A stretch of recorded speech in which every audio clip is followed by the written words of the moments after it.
I wanted to play some more Escape the Pacific today. Nope, I wanted to play a little more Escape the Pacific today. We started a brand new run of Escape the Pacific last night. If you've not seen Escape the Pacific before, I would highly recommend hanging around and catching it for a few minutes. It's a really fun game. It's like 15 bucks on Steam. It goes on sale very regularly for like under $10 though. Yeah, it's sort of like Waterworld in a way.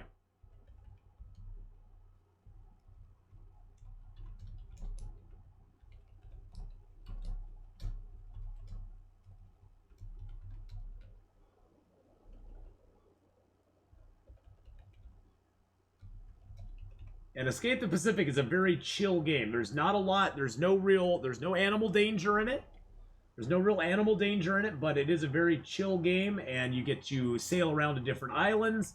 You get to loot them up. This happens to be the island that we're on right now. This is the island that we are on at the moment. It's a little crescent isle, which is kind of cool. We'll just load in real quick. The game has some nice mechanics to it. The game overall, I give it a good solid 7.5 out of 10.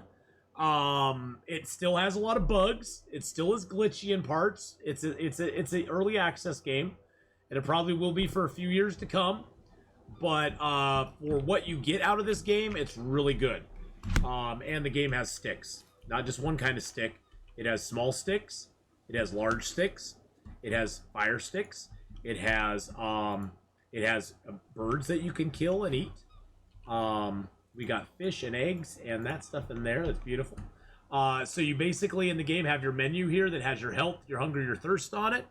You have your tiredness and your stamina. You have what's called food diversity. It has to be balanced between land, sea, and fruit.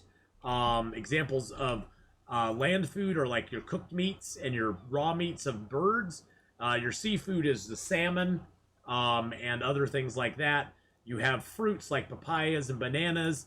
Eggs from seagulls actually count as land food as well. Yes, the poor turtles. I know, the poor turtles.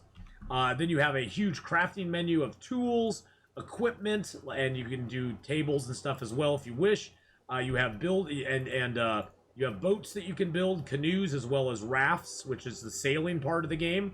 You have recipes of different food items you can make. You also have all the building things you can do. You can do pillars and floors and roofs and walls and openings and small little shelters. You have your skills that you can up as well. The skills that you have give you better stuff. You actually have a starving and a thirst skill, where you'll take less damage if you're starving or thirsty, if you up those. And then you have your journal, which has tutorials in it that you can use if you're having trouble.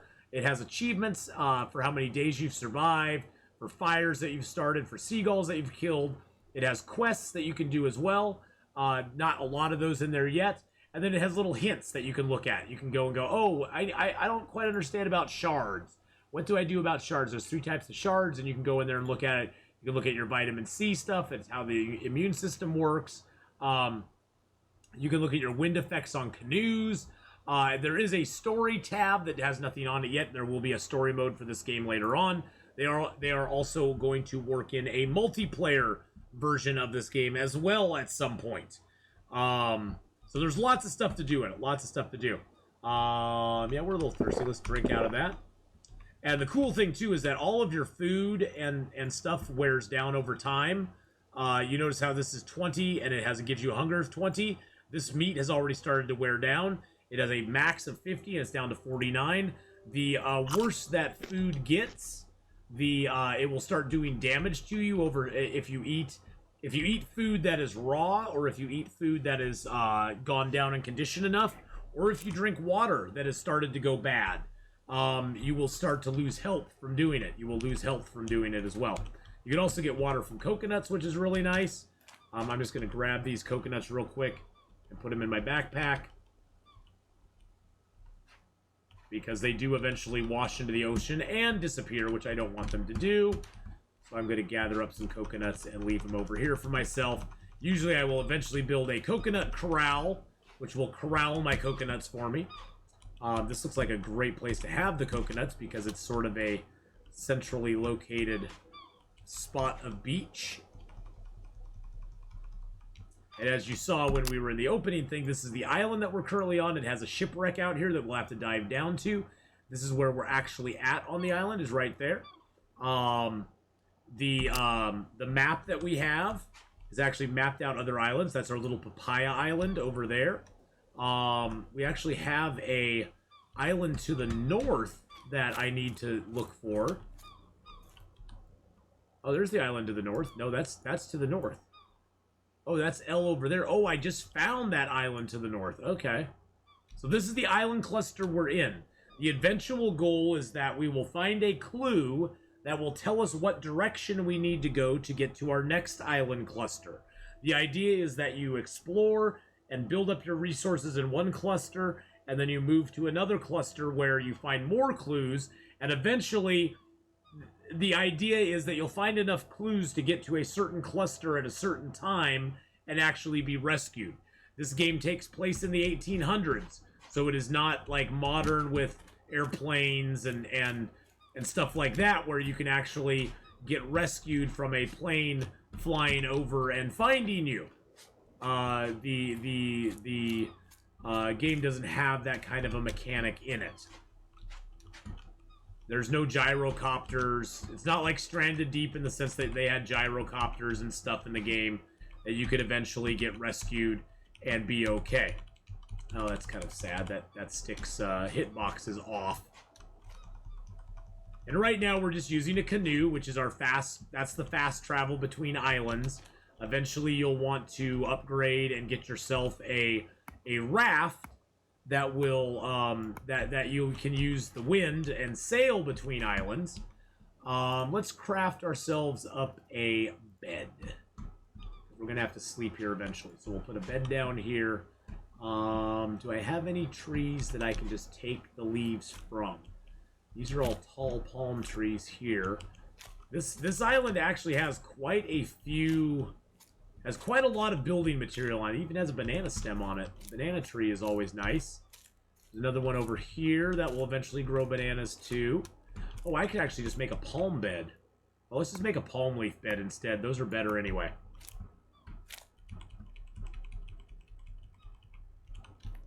We'll just make a palm bed. Screw this bed. We're gonna make ourselves a palm bed instead. Palm beds actually give you better rest than the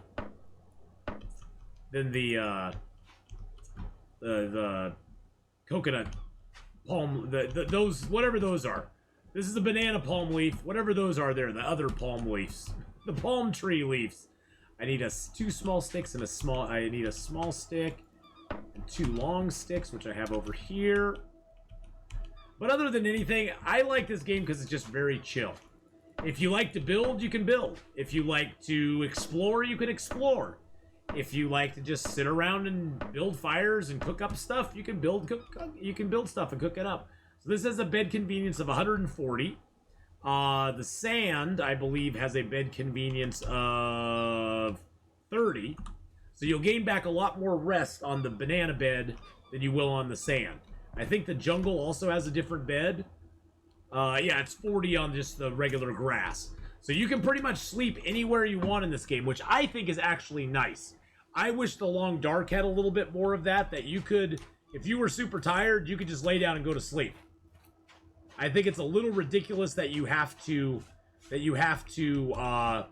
find a specific place to go to sleep in Long Dark. That's one thing I've never really agreed with. Because I mean, if I was super tired and I was in the Long Dark, I'd be like, I'm just laying down here and taking a nap. Sure, maybe it's not as comfortable, maybe it's not as restful, maybe I don't get any health back, but at least I can get rested. You know, it's like why can't you just rest where you want to? Oops, that's in a bad position. What's so bad about that position? I guess it's not back far enough? There we go.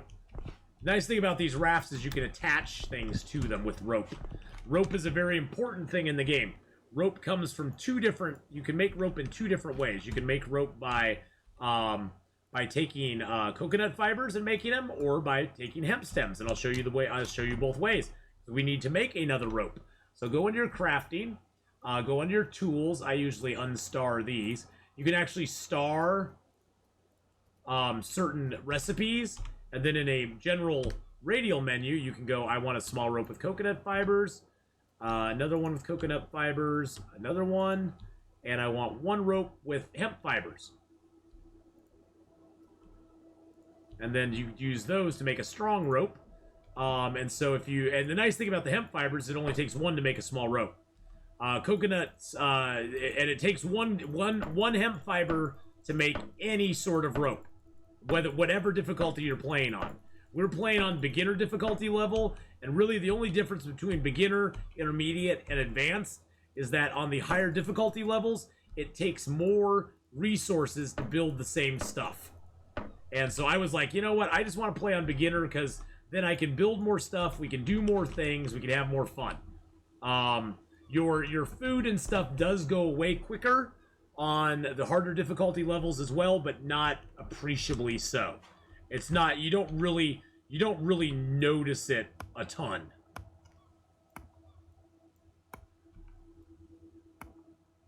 Forgot we had an iron axe. Let's build a little fire here somewhere, so we can cook up our. I sort of want to build a shelter up in here, don't I?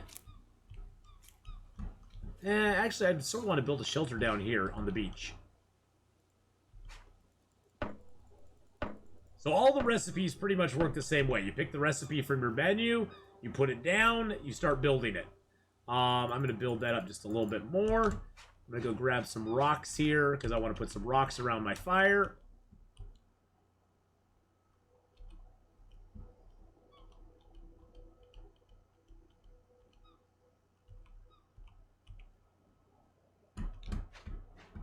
Put some rocks around our fire here.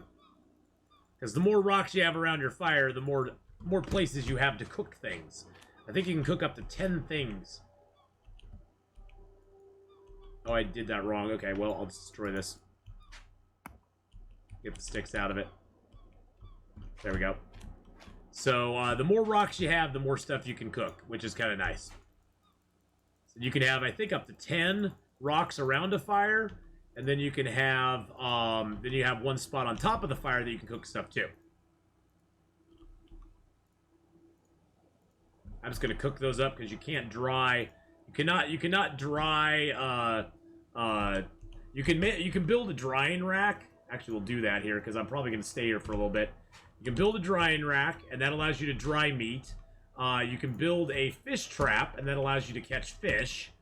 You can also build a, you can also farm in the game. I haven't got to the farming stage yet. I've done some farming before in the game, but I'm not quite there yet.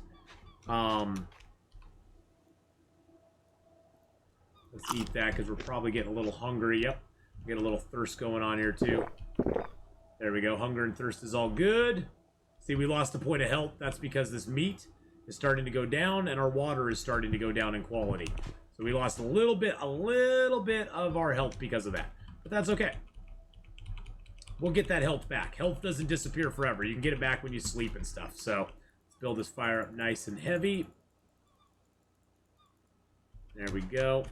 We'll also build a little shelter here. Oh, I did not bring a bucket along. Oh,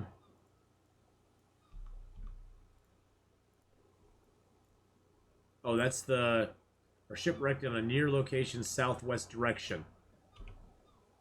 That tells you where the compass and the sextant and the watch are, which I'm not really too concerned about the sextant and the watch, to be honest, because I don't know how to use them.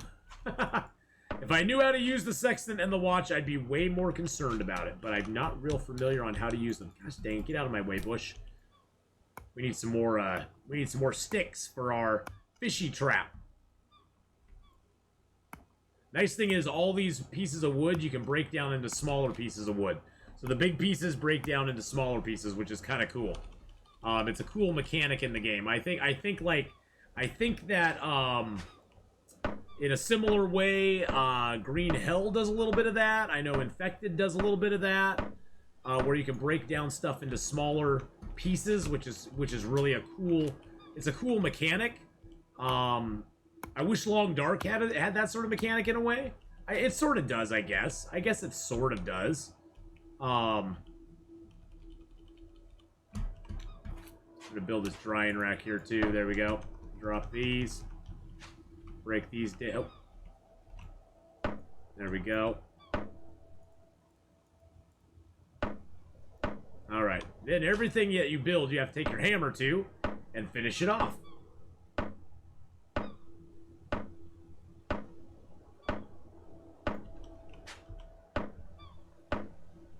Now, every action you take does wear down your overall stamina. Your stamina comes back when you aren't doing activities, but when your stamina gets low enough, you'll actually hear him start going, and his heartbeat will go up as well. So, there we go. Now we can grab our fish trap. Take the fish trap a little ways away from camp. The dev actually was in our stream one day, and he said that if you put your fish trap away from camp, it'll catch fish faster for you. So that's what we're doing. Oh, there's a coconut there. Let's drop that, drop that, and drop that. Can I pick this coconut up? Nope, that coconut's dead. It's a dead coconut. It's a dead nut. You don't want to go swimming with your stuff on. It's very dangerous. Swimming with your stuff on is just asking for trouble. Oh, the hitbox on those are off. Put those into my backpack. Those into my backpack. Grab a big stone here. That coconut in my backpack. That one and that one. That in my backpack. Okay, I can't carry any more. Okay, that's fine. That's fine. We'll come back for the coconuts. I gotta build a coconut shelter here anyway, so. Alright, so we got our drying rack. I'm actually gonna throw a piece of raw meat on the drying rack, because there we go. I think I actually have some. I got whole papayas here. I'll put those on the drying rack as well. Actually, let's quit that and drop these coconuts here real quick. Those are taking up a lot of space. And it's cool, too. Your backpack, all the containers in the game have a weight component and a volume component. You can do one or the other, but if you ever exceed, if you ever max out the weight or the volume in one of your containers, you can't put anything else in it. So, some items in the game have a lot of weight. Some items in the game have a lot of volume. But if you ever get too much of one or the other, it basically doesn't let you put anything in it anymore. Which I think is kind of a cool way to go. I think it works. I think it works pretty well. Okay, so we don't need that. There we go. Get that going.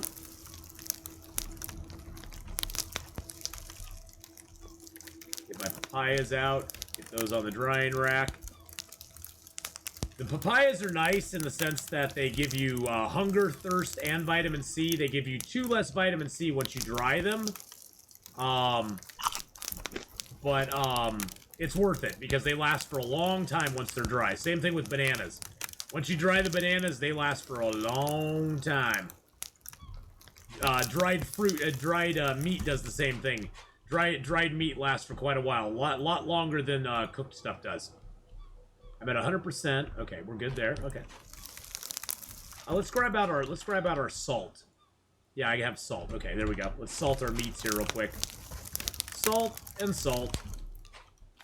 You have to keep track of your salt content as well. You have on your inventory, you have your vitamin C and salt. If those ever go too low, you start to lose health. There's no problem having them be too high. You can never have enough salt in your diet, I guess, in this game. At least not yet.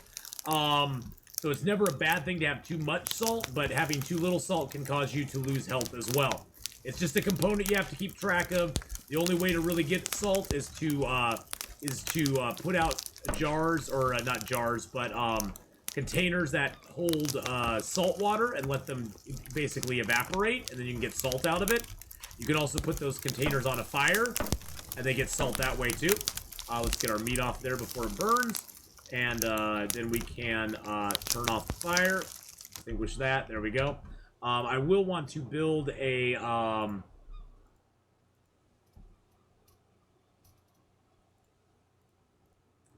will want to build a cover over this, though. This will be the beginning of a little house here that we'll build.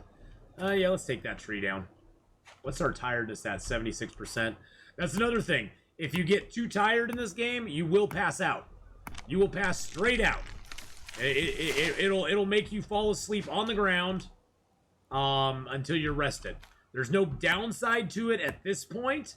They may put a downside into it later on in the game. As of this moment, though, there's no downside to passing out other than you just basically stop whatever you're doing and you pass out. But in the future, it may have a detrimental effect on you in some way or another. But they haven't done that yet, so we're just going to go, hey, you know what? It doesn't do anything bad to you.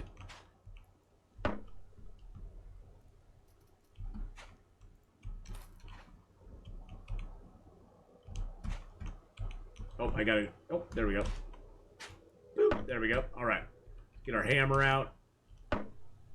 And the game does, although we have a lot of stuff right now, the game does dump you into the world with nothing. You don't even have tools. You have no tools. You have no backpack or anything like that when you start. All right, there's the beginning of a foundation for us. We will put up some side frame beams here.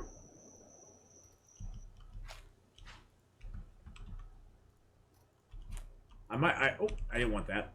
We might as well craft a little bit. Oh, I forgot. If you hold shift and pick it, you can go 1 and 2, and then you can just build. You can build off of it. I forgot about that.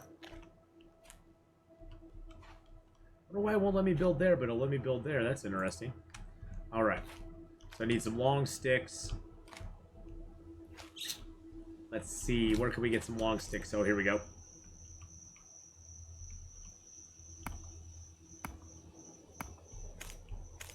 Ah, beautiful.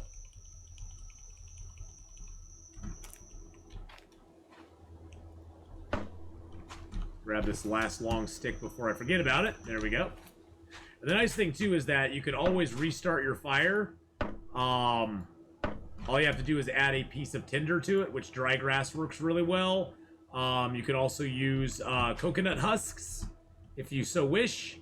I usually use the dry grass because it's very abundant, and it doesn't cost you a coconut husk, which you can use to make. You can use coconut husks for 2 things: as tinder or to make rope. And I would rather make rope out of it than use it for tinder. So I use mine for tinder. You can use yours for rope. You can use yours for tinder if you're in a desperate need. But dry grass is as easy as walking into the woods and finding some. It's a lot harder to find it at nighttime because it's so dark in there. But you can find it. So, I forgot I had another drying rack ready to go.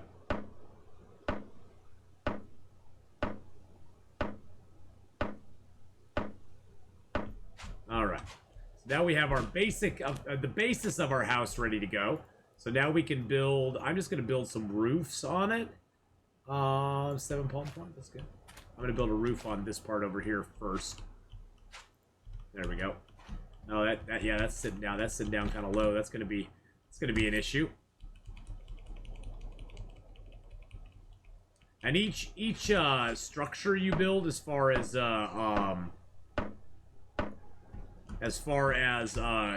building wise, it used to be the buildings took no damage, but now the buildings do take damage. They have hurricanes planned for the game later on, where hurricanes can come along and majorly damage your house. Right now, that is not in the game, although that is purported to be coming out for the game from the dev. The dev said that, so I believe him. There will be hurricanes and other things that can adversely damage your buildings, and you'll have to repair them up when that happens. So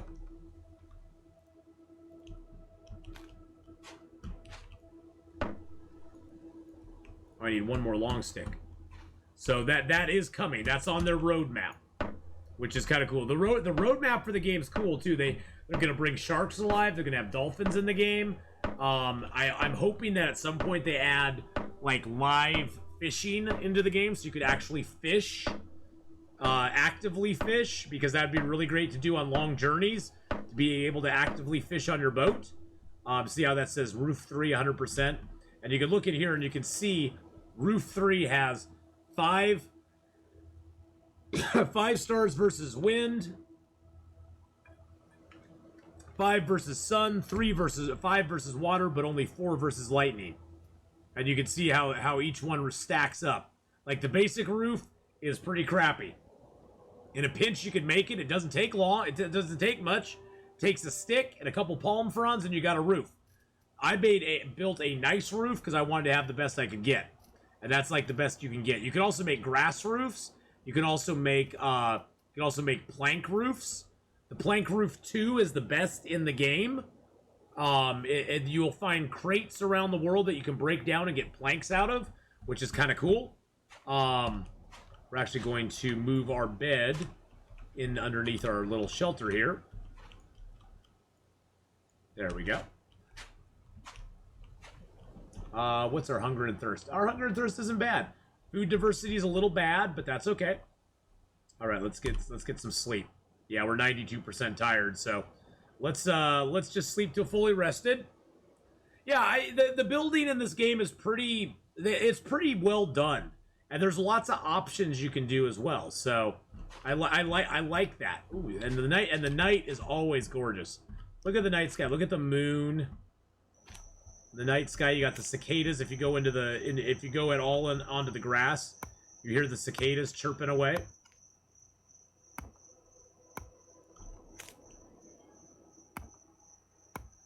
Deforestation is a thing. I deforest every place I go, pretty much. We're gonna need these building resources for stuff, though, so we might as well. Bye-bye, bush. Bye-bye, bush. Bye-bye, bush. Yay. Bush be gone. It's like I have my... It's like I have my own little weed control. Oh, and new stuff that they actually added in, so you could actually trim the grass.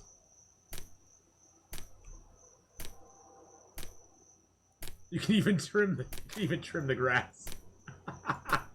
Now there's a little scythe that you can use that even trims it faster, which is cool. Yeah, the nighttime in this game is actually really beautiful. It's really pretty. It can be very dangerous too. The lightning and thunder can come up and be very, very nasty to you. Very nasty. I'm just gonna finish the rest of the night on sleeping on the sand. We'll sleep till sunrise. I usually sleep till about 30-40%. Yes, you can still fly on a palm leaf. Yep. See, watch this.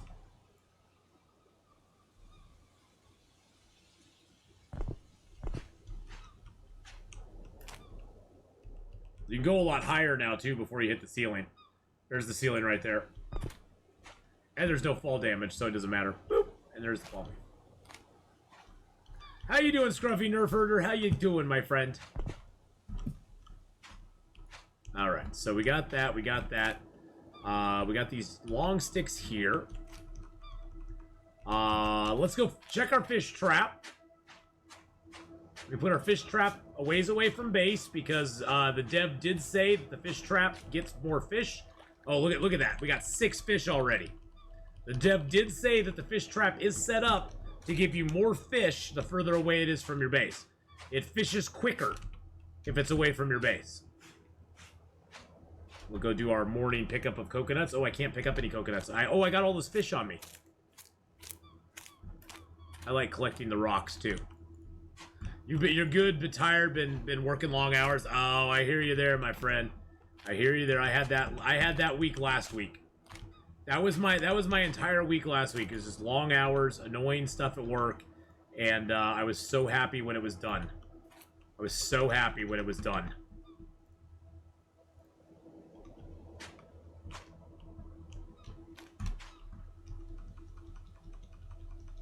Get all these sticks out of my inventory. That back there. See where our food diversity sits. Yeah, our food diversity is a little bad, but that's okay. I'm going to eat the last of these meats. Then I'm going to equip this fish.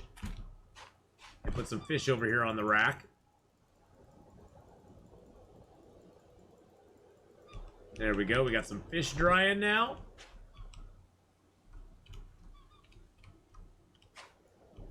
Got some fish, papaya, and regular stuff drying now, so... I'm going to put this rack underneath here. Oops, I glitched it into the...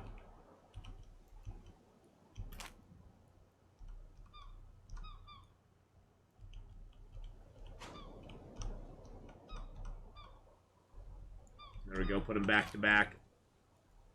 Boop. Boop. And boop. Okay. Alright, there we go. So when we build a shelter over this, we'll actually... That stuff will stay dry even if it rains. If the food is out when it's raining, it will get wet and it will stop... It'll basically... Not only will it stop drying, but it will start getting wet. Which is never any good.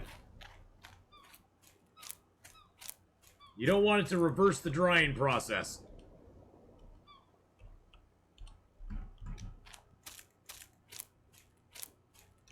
Is that a stick there? There's a stick right there. It's got a bad hitbox on it, too. It's a stick with a bad hitbox.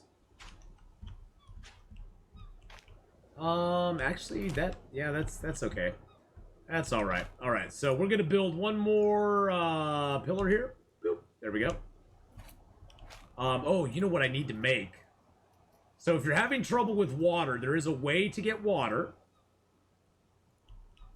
And that is with water collectors. He put water collectors in the game. Oops, that's interesting. And water collectors, overnight they'll gather water for you. Oh, man. And all you gotta do is put like a coconut underneath it, and it will get water for you. It doesn't get a lot, although we found if you use a bucket underneath it, it gathers a lot more water than not. But you can put a water collector out. Do I have a cooking pot in here? I do. I think you can still put the cooking pot underneath it. There we go.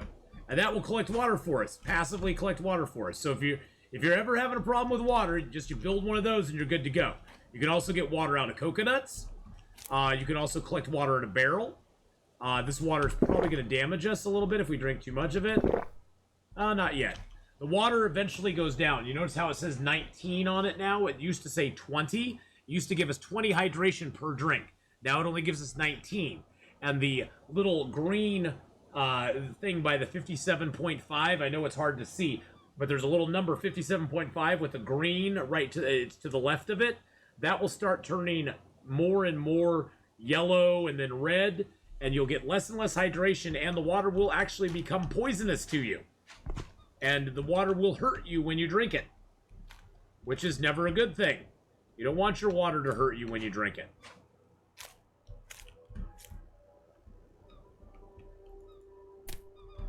But it does actually go down in quality, so you need to refresh it. Now, don't ever get rid of that water, because it does take water to water plants if you decide to plant a garden. And the water does not matter in a garden if it is fresh or not. It could be the most poisonous water in the world, and it does not matter. Alright, I say we take this one down. I work in a restaurant. We're really short staffed, so it's been... Whoa. That was weird. It's been like that for 3 months now. Yeah. It does really suck. Heck, we're having trouble hiring people for the place I work at. We're having trouble hiring people. And we've never had that before. I mean, we get some applicants, but most of them are underqualified, not qualified at all.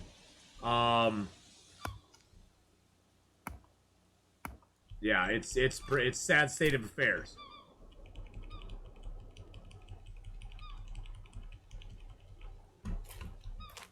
Sad state of affairs. But hopefully that'll turn around at some point. Hopefully it'll turn around at some point. Twitch does not like you right now. Typing does not like you right now. That's okay, though. All right. We'll get these put down here. Ooh, got a whole bunch of palm leaves. Ooh, that one is not being playing nice with its friends. Okay, there we go. All right, so what we're gonna do is we're gonna build ourselves a little ramp here. Actually, I sort of want the ramp to be over here. There we go. Build our little ramp there. Thick branch and 2 long sticks.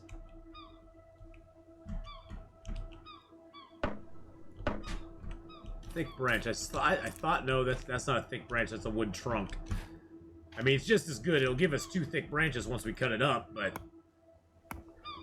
if people call who are interested in a job, but they don't show up for interviews. Yeah, oh yeah, we've had the same thing. We've had people who scheduled interviews, and then, like, an hour before, they call up and go, yeah, I can't make it. It's like, okay, well, that sucks. All right, so what we're going to do is, instead of roofs on these, we're going to put floors down across this now.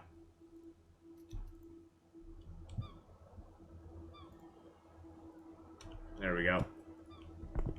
All right, so we need thick branches for those and a lot of long sticks.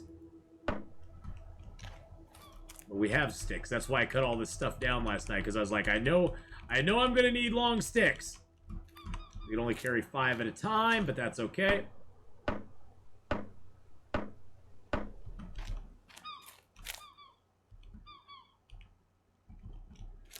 Yeah, I've never understood that, but, you know, then again, I've always been able to find a way to stay gainfully employed. And I feel bad for people that don't, but I've always been able to find myself gainful employment.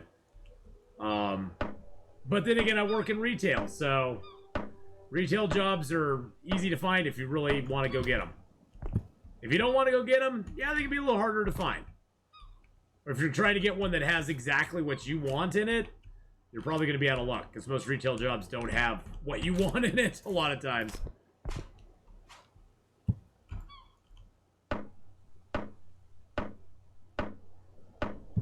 Alright, so all that's left out here is small sticks, but I'll pick those up anyway. Retail is brutal, but you know what? I love retail. I've worked in retail most of my life, so for me, retail is something that I actually enjoy retail quite a bit. There's a dry grass. I actually really enjoy retail, but that's just, I know I'm weird. I'm a weird feller for enjoying retail.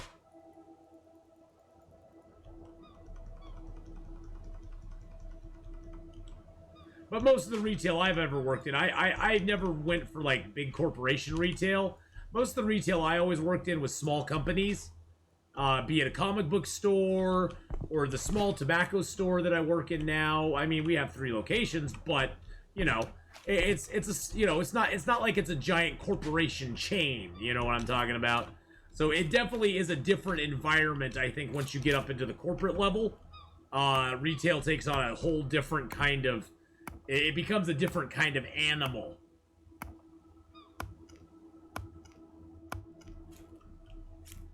So it definitely is a different form that it takes in the environment that I work in.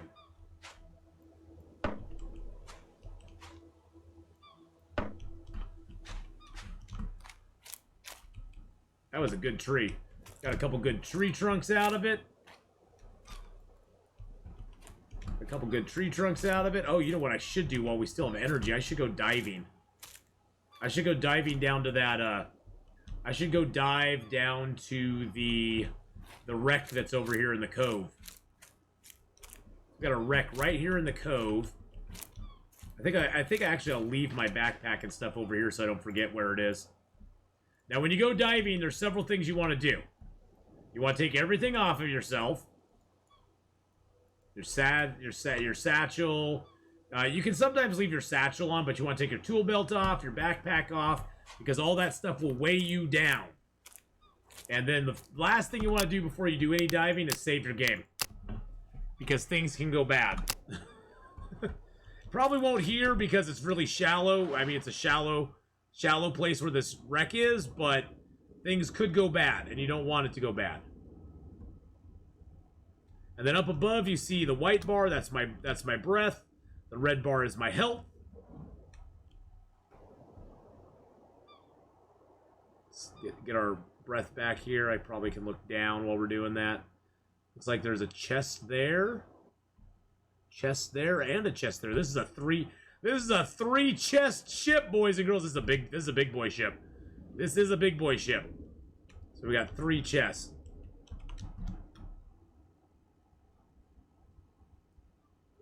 Oh yeah, we all have horror stories. You know, I always had a saying in retail though, Tyler. I always had a saying in retail that 98% of your customers are never an issue. It's the 2% of your customers that are 98% of your problems. Generally, most people, most customers that come in, they just want to get their stuff, maybe have a nice conversation with you, maybe ask you how your day went, especially if you work in a smaller retail environment where you see the same customers over and over again. They generally aren't that bad. But it's always that 2% that give all the rest of them a sort of a bad, you know, it's sort of you give love a bad name, you give customers a bad name, you know? It's that 2% that are 98% of the problems, that want to complain about stuff, that are never happy, that honestly, you're never going to be able to make them happy. I mean, that's just the God's honest truth. There are some customers that just want to be unhappy, and there's nothing you can do that could ever make them happy. I mean, you could give them the product for free, and they will probably still be upset about something. They'll be upset that they got the wrong product for free. You know, it's like you're getting it for free. Just go away. So, I mean, there's always that. But, you know, especially in a smaller retail environment, I think you tend to run into less of that, just because you do get a lot of repeat customers, especially, you know, like if you're in a comic book industry or something like that, you get mostly repeat customers, and you sort of learn them, and you learn their likes and dislikes, and you cater to them, and you make them happy all the time because they're your repeat customers. Oh, I got some nice stuff there. You know, in a larger retail environment, say working at, you know, Walgreens or you know, Walmart or something like that, you're gonna have a very you're gonna have some repeat customers, but a lot of people are gonna be like one-time customers that just come in because they need X or Y or Z. But generally, those people aren't a problem either, because they want, you know, they want to come in, they want to grab their stuff and get the heck out. They don't want to be in there any longer than they have to. They just want to get their stuff and go. So again, it comes back to 2%, 98% of their problems. People will always try to get something more than for nothing. Nice thing about service industry, the branch I'm in. Oh, you don't like it? Bye. So they can't. So the can't be pleased or never. Yeah. To the can't be pleased or never happy. Yeah. Well, and it's nice if you're in an industry that like has that flexibility. Unfortunately, retail does not. I mean, every customer lost is dollars lost out of your business. Especially in a small business, that really holds true in a small business. See, these coconuts are already ruined. Oh, I don't have my backpack or anything on. Whoopsie. Whoopsie. But, you know, I've always had a rather, you know, just kind of, I don't know, not apathetic, but just a rather kind of like, yeah, whatever, it's how it is, kind of view with retail. I mean, you know, and a lot of times people will have a problem with something that's not even really a problem. It's like all you have to do is go, hey, well, how can we work on, you know, let's talk about this and figure out what we can do for you. And a lot of them just want to be heard. A lot of them just feel like they aren't being heard in some retail environments. I mean, of course, you're always going to run into the ones that, like I said, are complete a-holes and just nothing you can do. They come in with there is no resolution that'll ever make them happy. And they go into it knowing that. They go into it with that idea in mind. But a lot of people who have problems with you when you're in retail, They just want to sort of vent a little bit, and they're so happy if you can help them fix their problem that you've now got a customer for life. So, you know, I used to have that when I ran my comic book shop. I mean, there'd be people who'd come in and they'd be very upset about certain things. And they didn't want me to solve the problem. They didn't want me to even solve it. They just wanted me to listen. They wanted me to listen and be like, yeah, I see where you're coming from. I understand your frustration with that, and let's see what we can do about it. Let's see if we can figure out what we can do for you there. And that's all they wanted. That's what a lot of people just want. They just want to feel like they're heard. And I think in this world we a lot of times don't feel like we're heard so very much. We don't feel like we're heard. We feel like our opinions and our you know, our concerns are just not being heard by anybody. And that's all we want.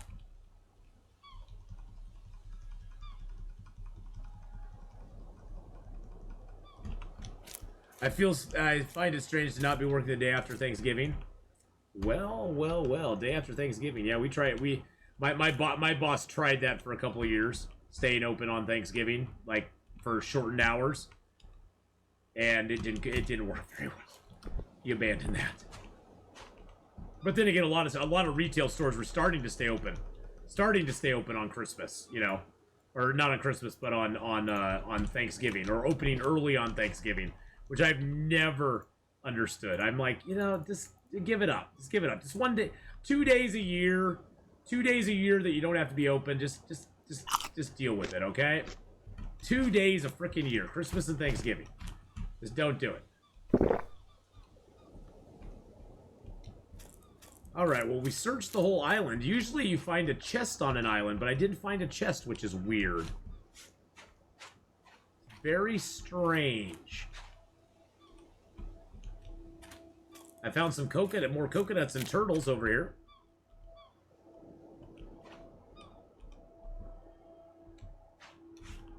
I could be really mean and kill a turtle. I might need to.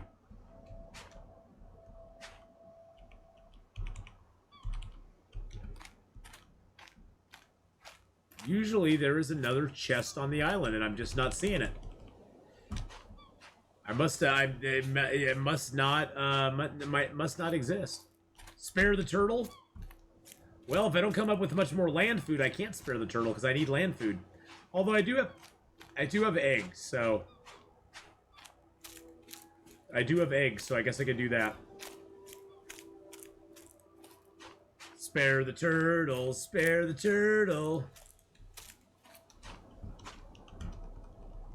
Well, I could, since I have them, I could make seagull and meat soup. I want to take that out of there. It's a bottle of oil, I'll take that bottle of water. Actually, I'll equip that and drop it. Just in case we get a rainstorm. That's a good thing to have down. Drop that too, just in case we have a rainstorm. That's always good to have. Let's put the coconuts in there. Actually, no, I'll just drop the coconuts on the ground.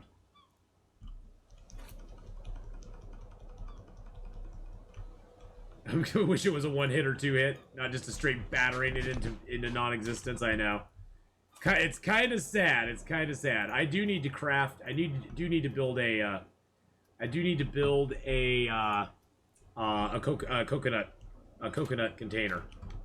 And we're gonna do that right back here.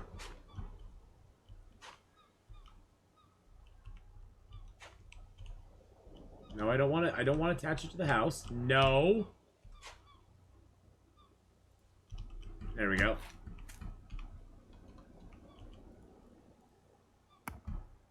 They don't have a official coconut container yet in the game, but you can make one.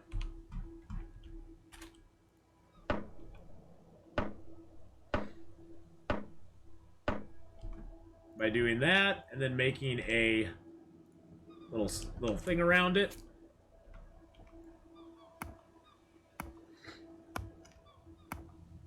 But yeah, the turtles are kind of sad when you smash a turtle and At least it doesn't make it. At least unlike rabbits, it makes no noises. I guess they do have like other wildlife that they're gonna bring into the game as well, though. Like other different wildlifes.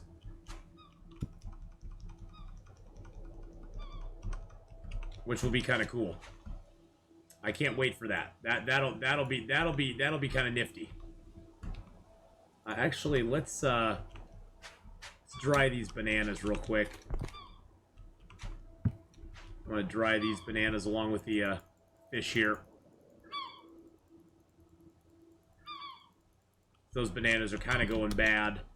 Yeah, okay, so let's grab some more coconuts. I'm just gonna start collecting my coconuts in the coconut holder. Because I've got a lovely bunch of coconuts, steedily day.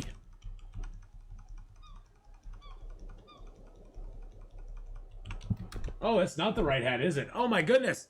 Sidewinder, how could I have gone this long and over an hour with nobody noticing? Well, thank you. Thank you. You get points for everybody. You get points for everybody, my friend. You're the only one who noticed. You're the only. Well, welcome aboard, boys and girls, to the Love Boat. Yeah, jeez. I tell ya, I got all excited to play Escape the Pacific, switched over from Long Dark, and totally forgot to change my hat. Now, coconuts have several purposes. You can get water from them in an emergency. You can break them down and get coconut husks out of them. You stopped in and struck you right away. Yeah, it struck you right away. You were like, whoa, what's going on here?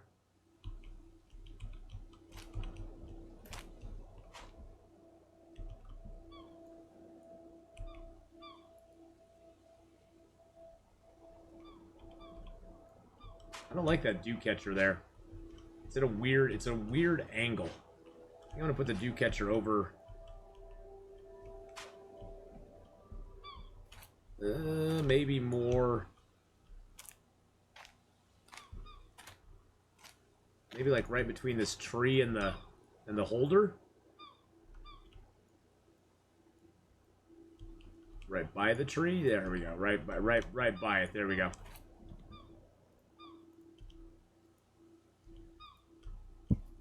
I can only access it right there. I gotta remember that. I can't access it from the side. That's weird. Had to log for my Long Dark run. Gets very grindy. It can get grindy after a while. That is for sure, my friend. That is for sure. So, whenever you need to log from it, feel free to stop by. We'll be here for you. Okay, so we got the beginning of our house. I do need to get some more long sticks. Oh, I do have a professional knife now. Professional Ginsu knife. I do have the hatchet. So I'm going to put that in there. And then I do have a professional hammer now, too. I have all the good stuff now. I'm going to put my auxiliary items in here. Put that in there, too. That in there. That's a little bit of water in there. Oh, I had a water bottle in here, didn't I?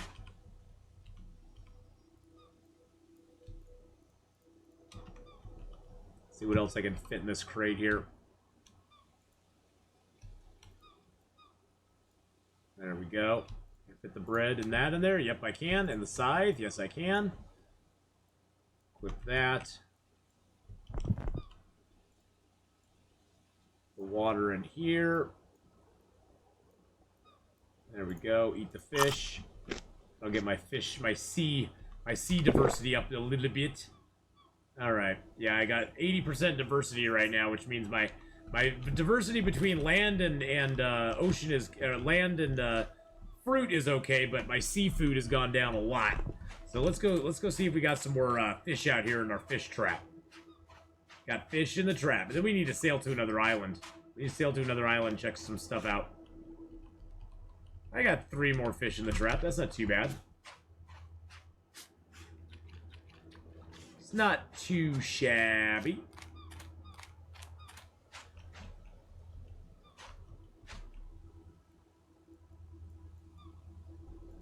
That's exactly what I can use to fill up my stuff too. Nice. All my stuff is drying. I got my 2 drying racks drying my papayas, my bananas, my meat. Oh, I didn't salt that meat. Huh. I say we get our salt and salt up some stuff.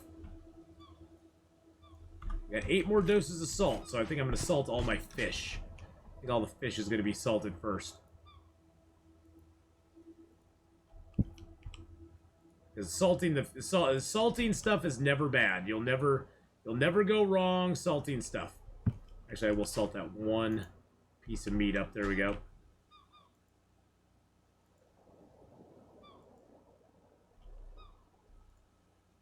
Oh, and now it's just a sealed jar. And now it's just a sealed jar. We got a sealed jar, and that's it. All right. How tired are we? 84% tired, not too bad. All right, so we got the beginning of our house here. I do want to finish off the floors real quick, so we'll need some long sticks, which is going to take a little bit of chopping down some trees. The best trees to chop down are these ficuses. You'll get lots. Anything that's like 500 to 700 durability, you'll get lots of sticks out of, which is always good. Or lots of long sticks, I should say. The chaflares are usually the best for the long sticks.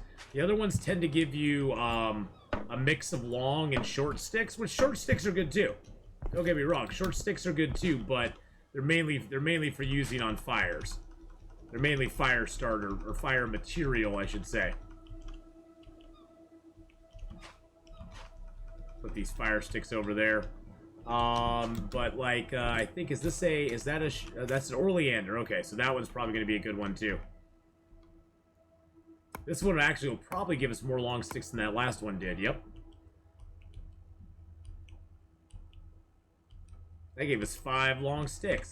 And it's kind of randomized. You don't always get the same amount of sticks out of everything. Sometimes you'll get lots of long sticks. Sometimes you'll get a mix of stuff. This tree here will probably give us like 1 long stick and maybe some short. Yep, long stick and a short stick. And that finishes off our 2 floors. Now we just have to take our hammer. Hammer this stuff in.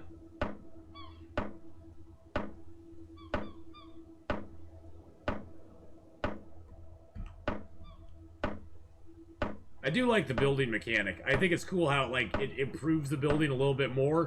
Every time you add something to it, it's like, oh, here's a little bit more, here's a little bit more.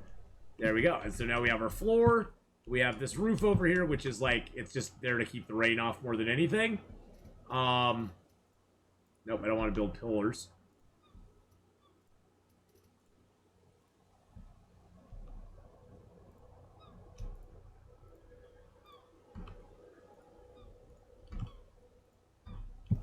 You can hold shift and you pick the item, and then you can place a whole bunch of them if you want to.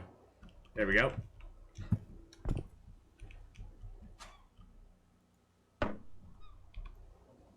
And you don't have to use the bigger stuff.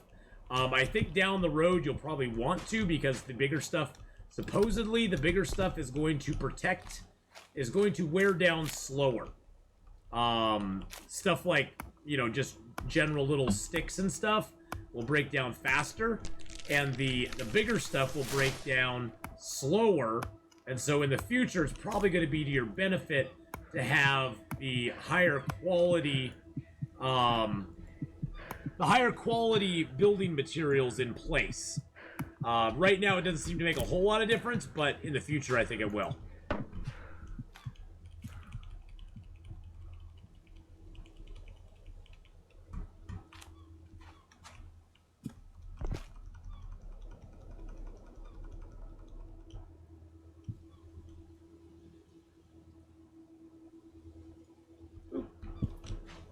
I want to get some of my energy back. I'm pretty tired. Is the name of the PT of the game to sail off? Is the name of this the PT, the point of the game? Oh, yes, the point of the game. Well, it's still in early access, so right now it's pretty much just a survival sandbox. It used to be that you were trapped in the cluster that you were in.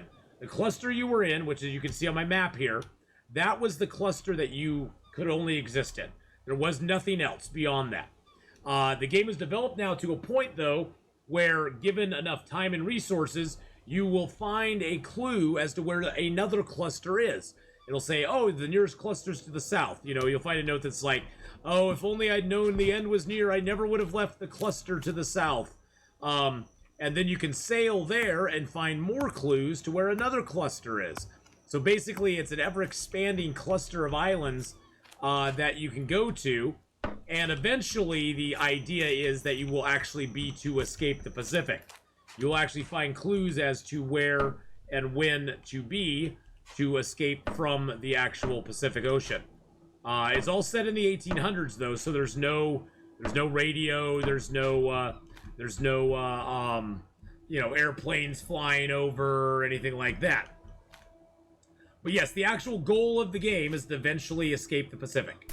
That is the actual stated goal of the game. But for right now, it's sort of like Long Dark was, where you have a survival sandbox that you can play around in. You can survive in it. Oh, I'm getting super tired. We need to go take a nappity poo. Food and hunger, we're okay on. Let's just sleep. Oh yeah, we're at 99% tired. If you get to 100% tired during the day, not a big deal. You can usually push through. You get to 100% tired and it gets to be nighttime, you're probably going to pass out. Look how purty. Look how purty the moon is. And the clouds in the sky and the stars are all out. There's actually, I believe there's actually constellations up there. I think they actually modeled the sky after the actual nighttime sky. I think. I don't want to speak for the dev, but I think they did.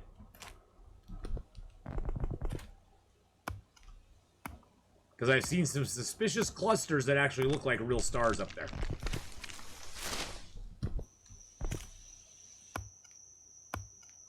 I love the cicadas in the woods.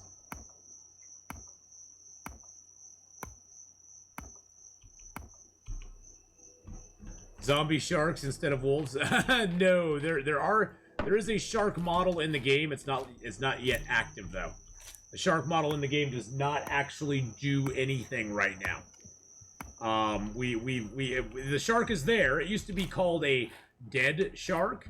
Now it's called an alive shark, but they're not actually active yet. They are supposedly going to have dolphins in the game eventually. And a few other critters. They're going to add some more land critters into the game. But I'm not sure when or if that's, you know, when that whole thing is going to come about.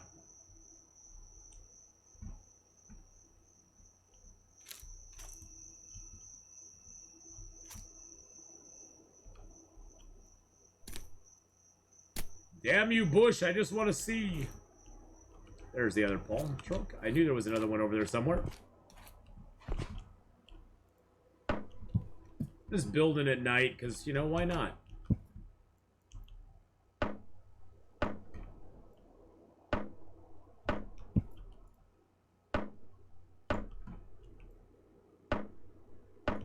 Alright, now we have all of the walls up. Now we can build walls. Or we have the pillars up, so now we can build walls. I'm going to build really nice walls, though. Let's build a window over here. Boop, there we go. Let's build a window over there. And build a wall there, too. Oh, build a wall. Let's build 2 windows on this side. There we go. And let's build another wall there. And build a doorway right there. There we go. There we go. Now that's what our place is gonna look like. We got our little building going on. Let's get a save point. You also want to save in this game rather often, because there are glitches in the game. The game is still in early access. There are some glitches. You will have problems. You will lose progress every once in a while. As long as you're okay with that, for 15 bucks, it's a pretty dang good game. For 15 bucks, it's a pretty solid game for 15 bucks. And I have a lot of hours in this game. I think currently I have, what is my current time in this game? I have almost 300 hours playing this game right now. Almost 300 hours playing Escape the Pacific. And the dev is very active. The dev is very kind and active. They've actually come by the stream and hung out with us, answered questions. They've actually fixed issues, bugs, and stuff on the fly as we've been playing the game. And then been like, yeah, go ahead and get back on the game, restart it, and that should be taken care of now. I mean, that's freaking cool.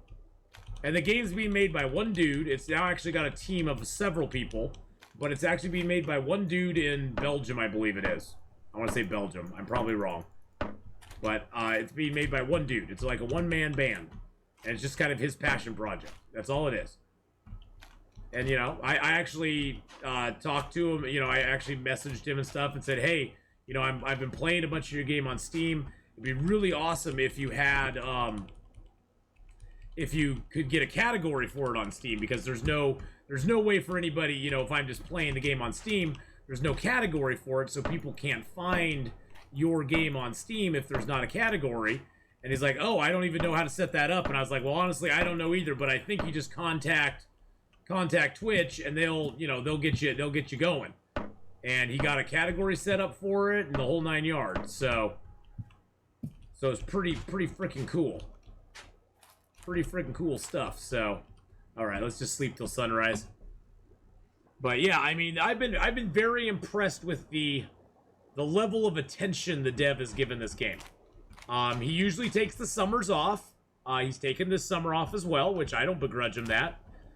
He works a full-time job, has a family, the whole 9 yards. You know, this is something that he does sort of like on, you know, I wouldn't say spare time, but he does this on his own time. So I don't begrudge him taking some time off and taking it easy. Because generally, when this game is in production, when he's actually working on it, we see about one big update a month. When I say big update, usually the updates are not just like little patches to the game. The updates are actually substantial updates. They actually do quite a bit of stuff in the update when they update the game. They'll add a whole bunch of new things in. They'll add, you know, they added, like one update, they added a whole bunch of new plants that you can get. And the whole farming aspect came about. He's very good about doing that and making the game kind of new every time he does an update to it. And it definitely is one of those where, unlike some games, he doesn't like try to rewrite the whole game with each update. He basically updates it, gives you some new content. It encourages you to start a new file. It encourages you to make a new file and to start a new file and to experience it all again. Instead of being like, oh god, I gotta start a new file because he changed the whole entire freaking Subnautica Below Zero game again. Oh, did I just say that?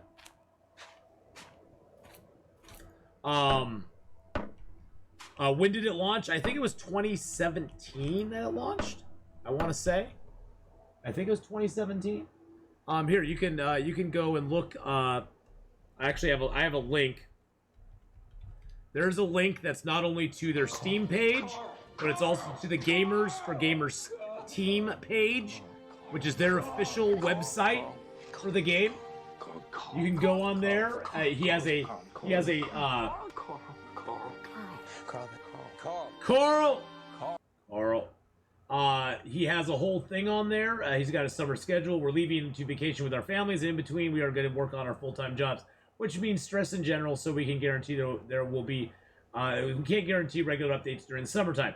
Our last regular pre-summer release was published on June 11th. We plan to release our next game update on September 10th. So they actually give you a, like, update of when they're going to do updates. And that's going on their experimental server. They have two servers right now. They have their experimental and their regular or stable server. And so they're going to be doing an experimental server update on September 10th and a regular server update on October 1st. From October, we plan to resume our normal schedule and return to release an update every 8th Friday. On 5th Friday, it's experimental. During this stretched interval between these releases, we plan to work on some interesting, unique features that need more work, and we hope you will like them. Also, it is very needed to migrate our game to a newer game engine build, which is much more optimized and stable. So they're going to actually be changing the engine that the game is running on. Another plan is to add the much-awaited bigger, 3 times bigger area of actual biggest grassy island. Islands too, but still not the biggest one. There will be ponds, hills, and big forests as well. Besides the above-mentioned changes, the bug fixing will be still be our almost top priority. With the help of our community, we together have done a big amount of work and laid down a good foundation to further improve the game. Thank you. We wish you the very best summer, good health, and we hope to continue together with our work relaxed and well rested. Best regards, the Gamers for Gamers team. So they're very good. When they have updates coming out, they update it every single time. It's like Mark War says, it's like clockwork. And the updates are not small; they're good-sized updates. And I think the biggest one they're going to have soon is the updating the engine.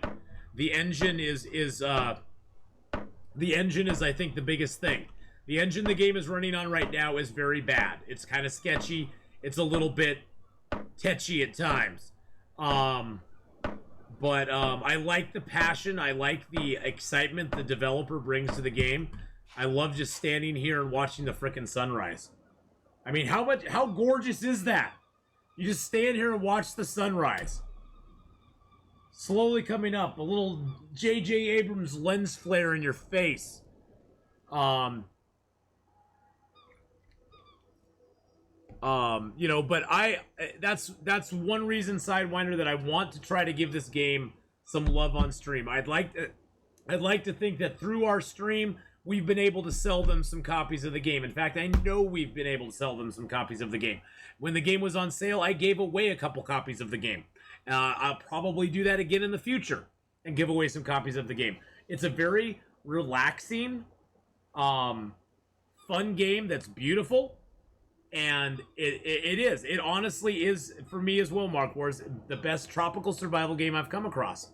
Stranded Deep it pales. Stranded Deep for a while was something I was really into. I like Stranded Deep. I never have liked the UI, but I like the concept of the game. I was hoping and praying that the game would develop and morph into something really good, and it never quite got there. The team for Stranded Deep eventually kind of got tired of developing it, adding to it, making it better, and they just kind of rushed the end of it and threw it together and said, here you go, have fun. And for some people, that's okay. For me, that's not okay. That was them kind of just giving up on the game and making it like, okay, well, this is what you get. Too bad we aren't going to do anything else for it. And it was like, dang. I never liked the UI because the whole UI in Stranded Deep was a radial menu that had all your inventories on it. And I hated that. I just did not like the way the game handled in a lot of ways. But, you know, everybody's got their own tastes, what they like and what they don't like. I personally like this game a lot. For all its faults, like Mark Wars has said many times, for all its faults, it's like a family member. It's got its faults, but we like it for what it is. We have fun with it. And, you know, we go with it. We just play around with it and have fun. And, yeah, it was Trigger Deep. We called it Trigger Deep for a while, because I'd go into the game with the best of intentions, and I'd always get triggered by the end of it. I'd always get triggered by the game by the end. But for $15, I highly recommend this game. Full price, $15. I've spent multiple dollars. I've spent twice that much on a game called Subnautica Below Zero that I can't even stand to play. That I can't even stomach it. I tried so hard. I wanted so hard to have one of my favorite games of all time be amazing. I tried so damn hard with that game. I just could never get over it. I just couldn't do it. Couldn't do it. So, quote of an EA game. It's all BK's fault. It is all BK. What, you know, you want to know the truth? This game is all BK's fault. You know who introduced me to this game and Mark Wars to this game? It was BK. BK was like, hey, you might actually enjoy this this small indie game that's out. You know, and personally, I personally, on a personal note, I love to support independent independent companies building game-wise, because I think independent companies are where the future of gaming is at. I think it's where the best games come from, the most unique ideas come from, because they generally are not trying to build a game to make lots of money, which is what AAA games, you know, are about. That's what I mean, and there's nothing wrong with that. There's nothing, I'm not saying there's anything wrong with that. I think in the end, though, it kind of lessens the creativity and some risk taking. I think more than even creativity, it takes away some risk taking that they are unwilling to take, because it's not a guaranteed money for them. Where small independent companies are willing to take that risk because they are not in that position where they want to guarantee themselves a certain amount of income from a game. They don't want to guarantee a certain amount of money from a game. Yes, I see what you did there, Beaver Florida, but it's nothing compares to the Forest. Yeah, nothing compares to the Forest. Nothing compares. Hey, a lot of people like the Forest. And you can definitely see the love with smaller games as well. As long as they continue to love them. That's the thing where I found Stranded Deep kind of fell apart. Stranded Deep felt to me like, okay, we've made our money on this game now, so let's finish it up so we can say it's a finished game, and let's move along. And that's how I felt with Subnautica Below Zero in a lot of ways. Subnautica Below Zero in a lot of ways to me was like, okay, we've made our money on this game, and now we're ready to move along. We're going to put out our finished game, and we're gonna call it a day. Which unfortunately just kind of cheapened the whole thing. And the storyline in it, I could just care less about. That's the thing, is like, Subnautica, the storyline in Subnautica is not great. Honestly, it's not. It's not like it's a overarching epic storyline. But you know what? For that game, it's kind of cool. It doesn't push too hard on a narrative. It lets you do what you want. And you get to, you know, dive and have fun and build bases and have fun. And it's like it doesn't really, the story is kind of a secondary thing. And there's a little bit of time on land. You have time on the Aurora, you have time on the two islands, but 90% of the game is all underwater. And that's how it's meant to be. It's called Subnautica after a reason. It's not called Land Nautica, it's called Subnautica. The problem I had with Below Zero is much what Pookie's saying. There's too much stuff on land. There's too much stuff on the land. And everything underwater just feels very cramped. It's like you're always bumping into something. In the original Subnautica, you could just cruise. You could just cruise if you wanted to over the ocean floor. In Below Zero, you can't. And the suck truck sucks. The suck truck sucks. It just does. It just does. I'm sorry. The suck truck is just bad. I mean, I understand. I understand that they wanted to bring a new vehicle to the game. But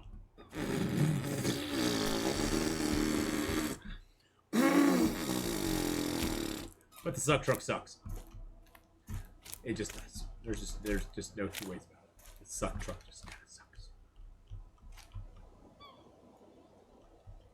But you know, hey, they had to give it a go. I think I had my doubts with the game when they didn't seem to have a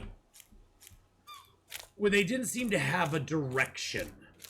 And I think that's where that game for me kind of fell apart.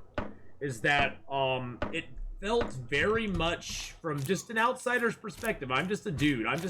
I'm just the dumb guy who just likes video games. But it just felt very, it felt a lot like it was just kind of floundering around trying to find what it was supposed to be.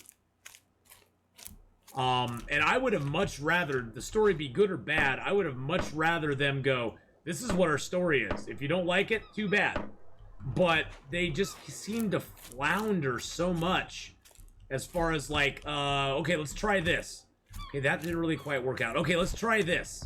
Okay, that didn't really quite work out. I mean, honestly, looking back on it, as much as I didn't really like the storyline initially in the game, I think the first storyline they had, where they were two sisters, one was on the planet, one was up in the Altrea satellite something or another, and then the one sister, oh, I got water in there. The one sister that's on the planet, something happens and the base she's in gets destroyed, and her sister who's up in the satellite thing can't like help her. She feels kind of helpless, but she can like send her little relief packages and stuff. And I was like, okay, that's, you know, as much as I'm not a big fan of it, it's not bad. I mean, it's kind of, it reminds me a little bit of old school Subnautica, where, you know, it gives you a little bit of direction, but it's not a big deal. But yeah, and then they got a new story, and then they got a new story, and then they got another story, and then they have the snow fox thing that you're supposed to go use on the land, and they have these creatures that are on the land that attack you, and I was just like, really? Ugh, you guys just lost me now. It just lost me after a while. And I tried to play it here on stream, and I just got bored. I was honestly, I was just bored. I was bored and frustrated because most of it was taking place on land, which I could really care less about. And like I said, the whole experience underwater, was just so dramatically different from the first game. It just felt very claustrophobic. Oh, they did that. You can tell, Shinola, if you played that game from the very beginning, Shinola, which I did. I bought the game when it was like early access. They had no clue where they wanted the story to go. They had no clue. They were throwing together a game with no clue where they wanted the story to go, yet they were incorporating the story in the storyline. They were incorporating the storyline in the gameplay like it was majorly important. And then it just went nowhere. And it was like, really? But yeah, I think it, from my perspective anyway, it seemed very clear to me that the story was not something they really put a lot of thought into before the game was being made. And honestly, I think a lot of people like myself felt kind of like it was a DLC to the original Subnautica, and it was being sold that way. And it's instead was a brand new game that had nothing really to do with the original Subnautica. The recipes weren't the same. There was a few sort of nods to the original Subnautica, but yeah, if you want a good Subnautica game, go play Subnautica. If you want a good Subnautica game, go play Subnautica. It's a really good game. I highly recommend it.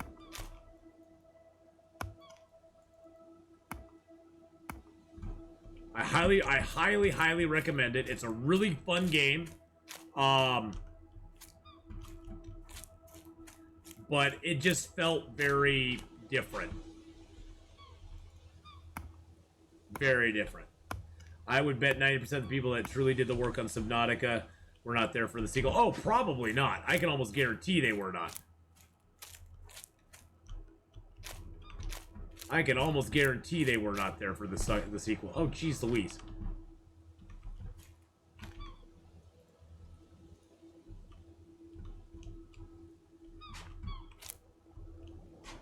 Come back here. No. Come back here. Side bag. I gotta go into the water to cut this thing.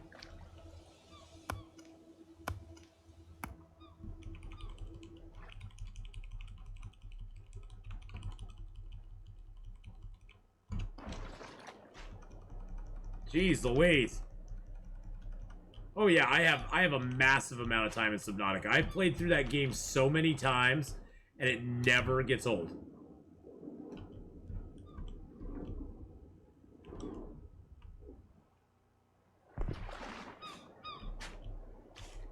I enjoy it almost as much the second and third time that I play it as I did the first time I played it.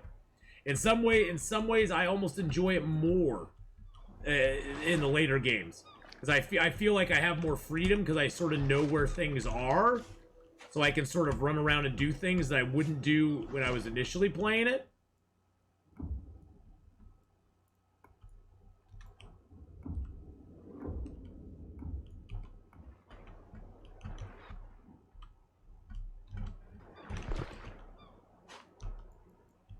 Stupid tree.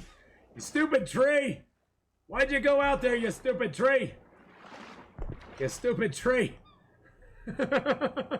You stupid tree. I was wondering, how many hours do I have on Subnautica?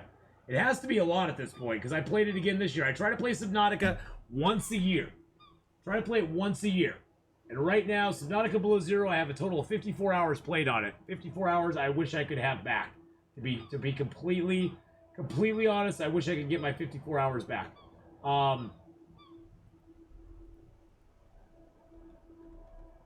OG Subnautica, I have 238 hours playing.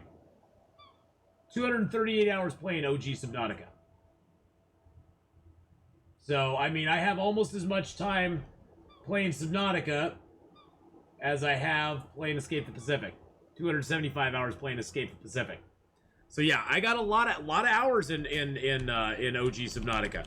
And yes, it does have glitches. It's not perfect. But those glitches are negligible compared to what the game has. I know, people are finding it even 3 years. That's the thing, is that game holds up. It holds up even now. It holds up even now. How do I not have more time than that? Just because I only play it once a year. I mean, if I had my druthers, I'd probably play it once every 3 or 4 months. But I'm like, you know what? Once a year is good to give it an homage. You know, good enough. It's good enough. But yeah, I mean, that's the thing, is like, that game has such a good base. It's at its core, it is such a well-made game that it stands that test of time that like Subnautica Below Zero never will. It just won't. There's a lot of hype around Below Zero. A lot of people are getting into it and all that good stuff. But unfortunately, it'll just never. Whoa, where are you going? It'll never have that hype that that the OG does.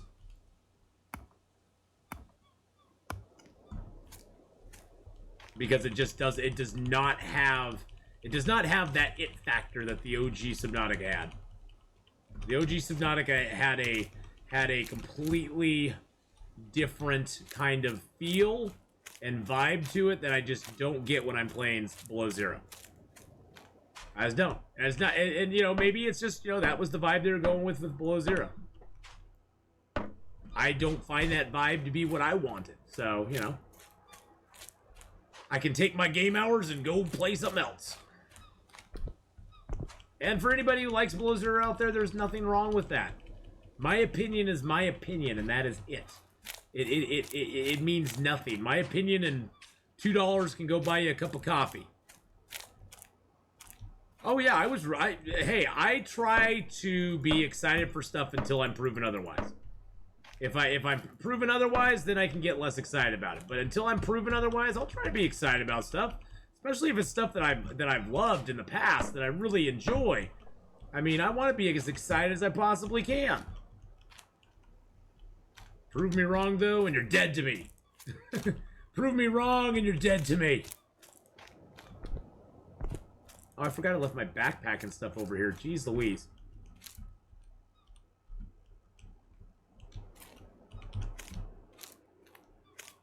But, you know, until it proves me wrong, I'm still gonna be excited for it. I don't want to be wrong. Believe me, I did not want to be wrong about Below Zero. I had my doubts. That's why I did not continue to play Below Zero in early access. I wanted to wait till the game was done because I was finding that the more I played it in early access, the more frustrated I was becoming with the game, and I didn't want my experience to be ruined by that. Looking back now, I think I was pretty justified in where I was heading feeling wise. But I wanted to give it a shot. I wanted to give it that chance to sort of redeem itself and be more than I sort of saw it going down the path of. And you gotta understand, boys and girls, I am no video game expert or great commentator on the inner workings of video game companies or anything like that. I'm just some guy playing a game. I'm just a consumer. I'm a customer. That's all I am. And as a customer, I know what I like. I know what I don't like. I can give my reasons why I don't and do like things. But at the same time, I have no like insider knowledge or workings of inner things with companies and know how they handle their stuff. I can just give my perspective from what I see and hear from the outside. So in no way should you ever take anything I say to be gospel truth or anything like that, because it is all my opinion. Just like the dude on YouTube, he ends every video by going, "What do I know? I'm just some guy."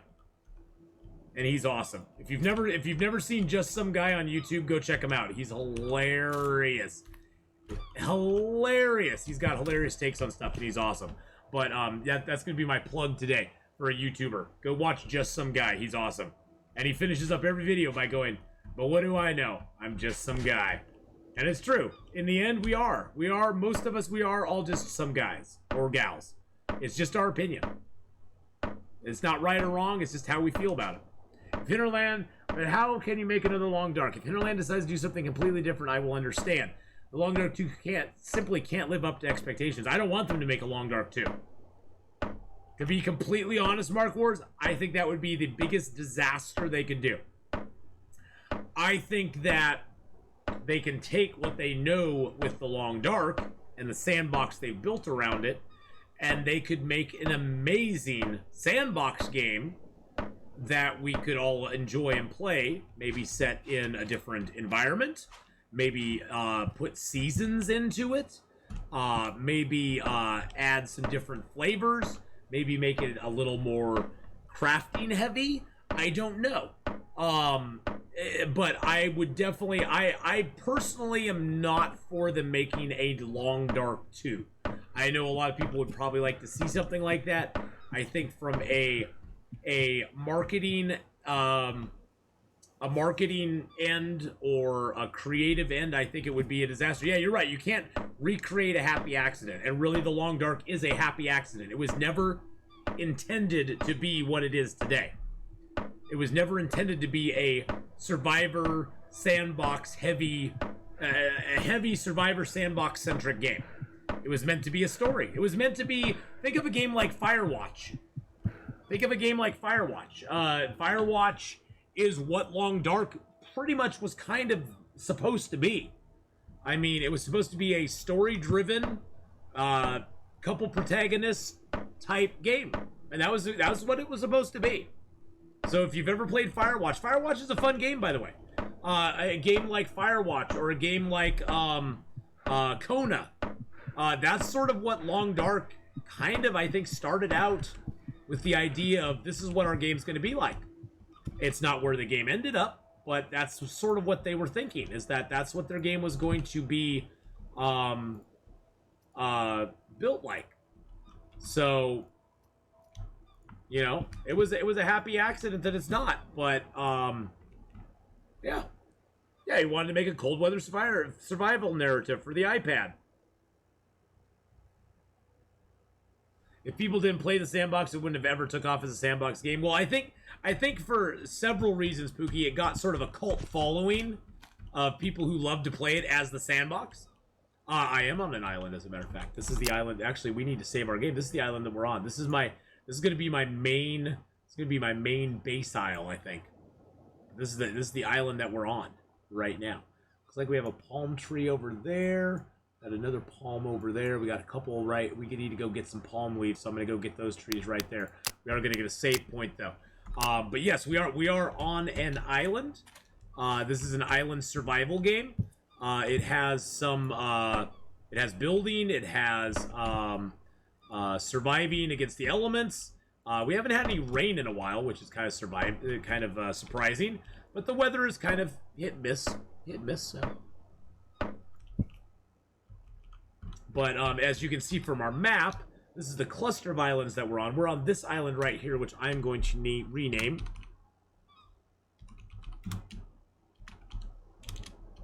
Crescent Isle. We have Little Papaya Isle over there. We got other islands. We got H Isle there. We've got Little Papaya Isle over there. That's where we can get some papayas. What's the objective? The objective is at this point is just to survive.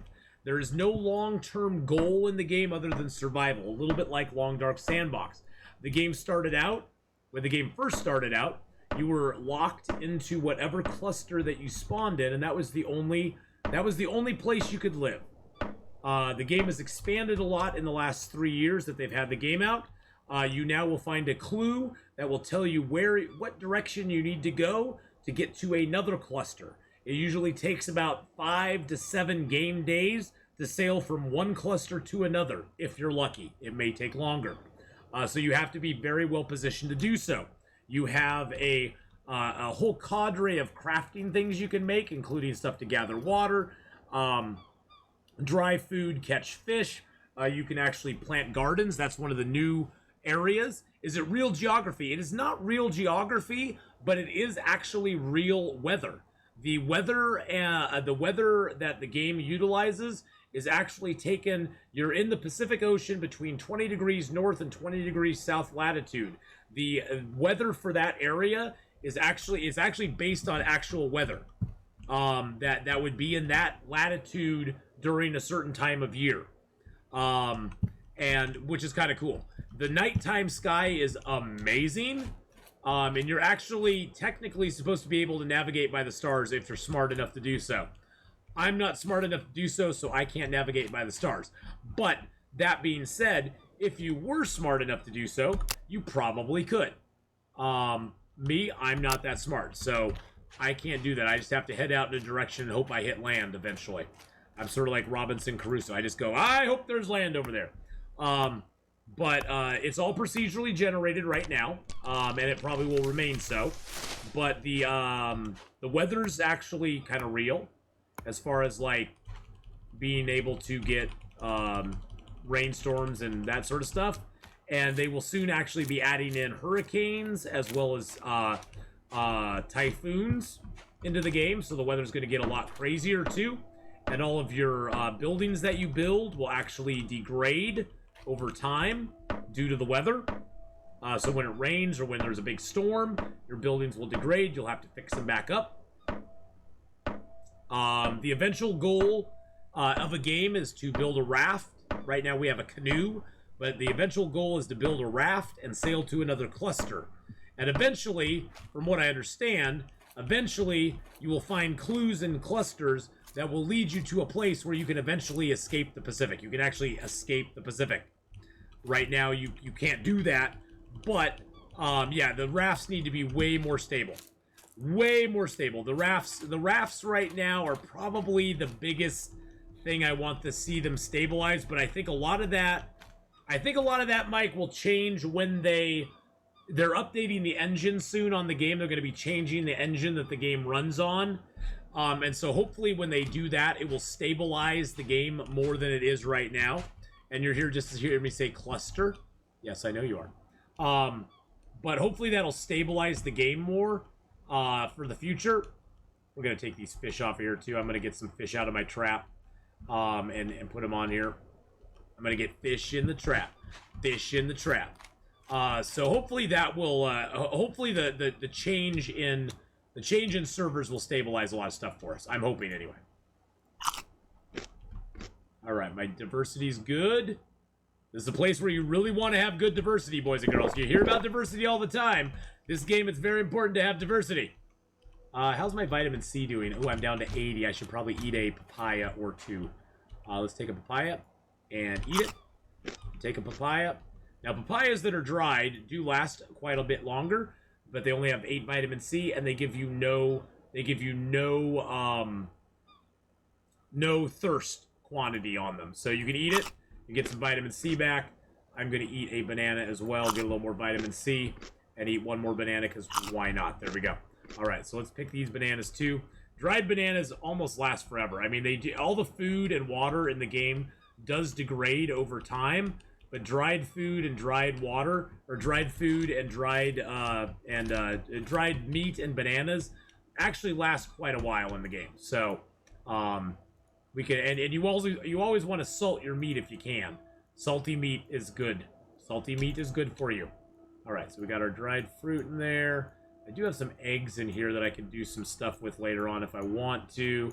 There's our fish. Can I put the bananas in there? No, I cannot. Let's just get this little tiny container here and put these dried bananas in it. Oh, duh! I didn't have the bananas in the right spot. Right now, you can't quick shift stuff between your pockets. Where did the meat come from? The meat comes from turtles, and from I think. Do I have 2 turtles? I had turtles over here before. I think. I have turtles over here. The meat comes from turtles, from birds, and from crabs. This island doesn't actually have many crabs on it. It had a couple of turtles, and I didn't kill either of them, and now I'm kind of regretting it. So I'm going to run out of land food soon, but that's okay, because we're going to move as well. Oh, turtles, where are you? And you can also use a bow and arrow and kill seagulls. The bird meat looks different. The turtles and the crabs all give you the same looking meat. Yeah, there's no crabs on this island at all. This island ain't got no crabs. I'm hoping you can kill sharks for food. I'm hoping somewhere down the road we can. Where's my fish trap?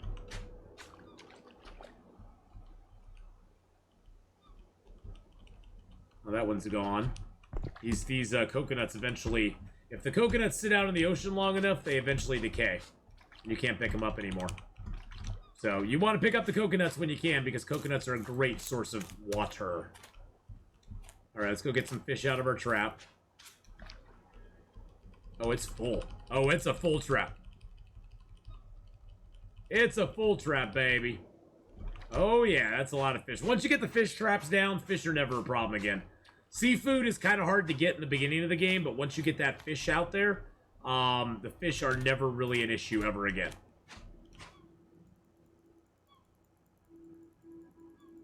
So, yeah, definitely getting the fish trap made is one of the big, like, milestones for you.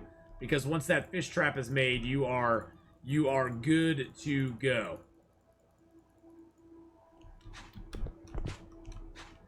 But for me, the big thing I like about this game overall is just I love the developers' enthusiasm and consistent actions on the game, as far as like putting stuff in all the time, making stuff better, fixing things. Fixing bugs is very important. They actually just added a bug feature in. Like, if you have a problem, you can immediately hit bug report and go enter it. You can go, here's my email, here's exactly what happened. It's going to take a file. It's going to take a file shot of where you're at right then, so the developer can actually look at the bug thing. Where does the salt come from? Well, good question, because we're going to make a little salt right now. So salt comes from salt water. We are surrounded by salt. So there's 2 ways to make salt. You can either let the tankards and stuff that you find sit on the sand and evaporate, or you can put them onto the fire and you can boil away the water and leave yourself a little bit of salt. So that's the two ways you can get salt in the game. We don't have many containers right here to do this with, but we'll do it anyway just to get a little in there. Put my tinder in there. Get my fire starter out. Sometimes it takes a little while. There we go. All right, we got the fire started up. Got a coconut to drop off. Boop, there you go. That's how you get salt. And then there are containers that you'll find in the game, like this one here, the sealed jar, that you can actually store salt in. It used to be you could store salt in an open container. I'm sort of glad they did away with that, because it was kind of unrealistic, to be honest. Now our vitamin C is at 100. I ate that just to get rid of it. And now our vitamin C is at 100. Our diversity is going down a little bit, but that's okay. We got land food and seafood. We can always bring that diversity back up. Let's drink a little water. Oh, we are really tired. We are really tired. Got a nice little fire going here, though. We got our little house going up here.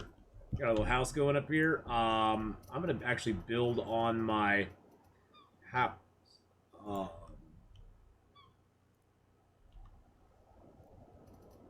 me get the roofs front loaded here.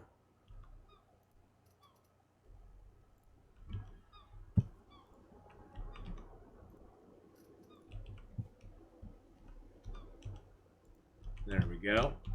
Get the sides in as well.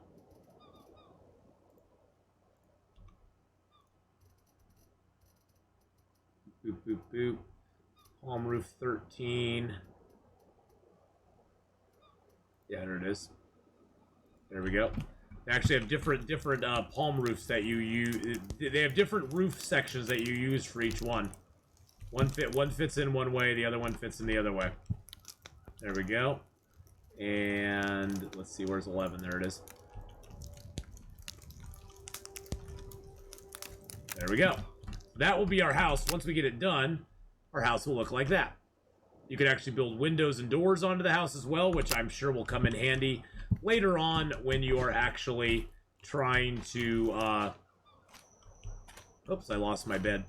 Come on, bed.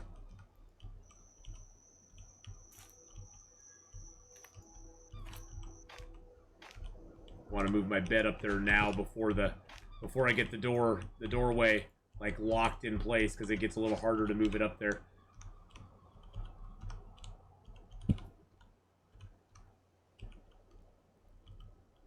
Oh, come on. You know you want to go in there. Do I have to lift you up and over? Do I have to lift you up and over, bed? There we go. There we go. Now it's going in.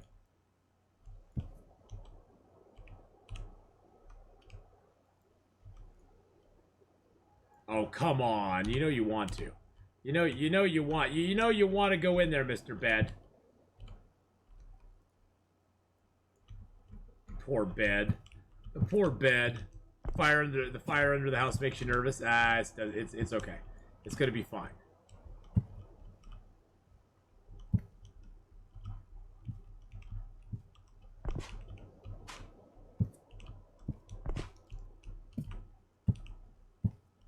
There we go. That's what I wanted to do, is get inside. And then crouch. I should have brought the bed up earlier. That's my fault.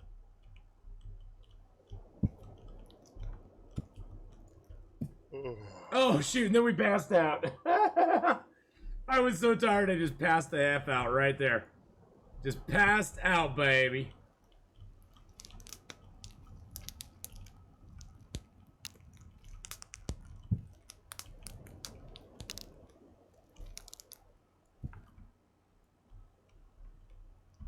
Can I get up and over? Can I get up and over? Yes, I can. Okay, there we go.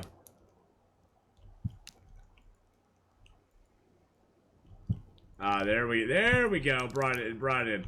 Okay, finally. Jeez Louise. Moving that bed up here was not very easy. There we go. All right, so we got our bed in the house now. I have to rebuild that roof, but that's okay. All right. Jeez Louise, George and Wazy. Oh, wow. That fire is like almost dead. Gotta build it back up with small sticks until we get to medium. There we go.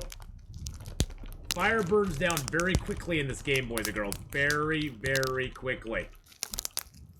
You can build it up pretty high, but the fire burns down super quick. So you have to have lots of fuel available for it. You have to remember that 3 game days take place every hour. Every hour equals 3 game days. Gotta go. Thanks for the info. Added this to my wish list. It's definitely worth adding to the wish list. It truly is. I highly recommend the game. It's not going to be for everybody, and I understand that, but I highly recommend the game. I think it is a very. I think it's a very good game. I mean, look at the night sky. Just look at the night sky. The moon's not even up. Look at the night sky. The night sky is just so beautiful, and you get into the woods, and it gets all crickety on you. I mean, this is beautiful. It's so just like calming. It's like, ah. See, there's that same constellation that we had last night. See, that's the thing, is the constellations are going to make a difference when you start to sail. That's the same constellation that was up there last night. I call that the Flying Dragon. See, you got the dragon's head up there, you got its wings, got its tail going out. That's the Flying Dragon, boys and girls. See, that's what we sailors do. We name the constellation. Oh, the moon's coming up too. The moon's coming up. Look at that. See, you can actually you can actually sit down and you can actually make time pass. Look at that. You can actually see you see the horizon, you see the stars actually moving through the sky.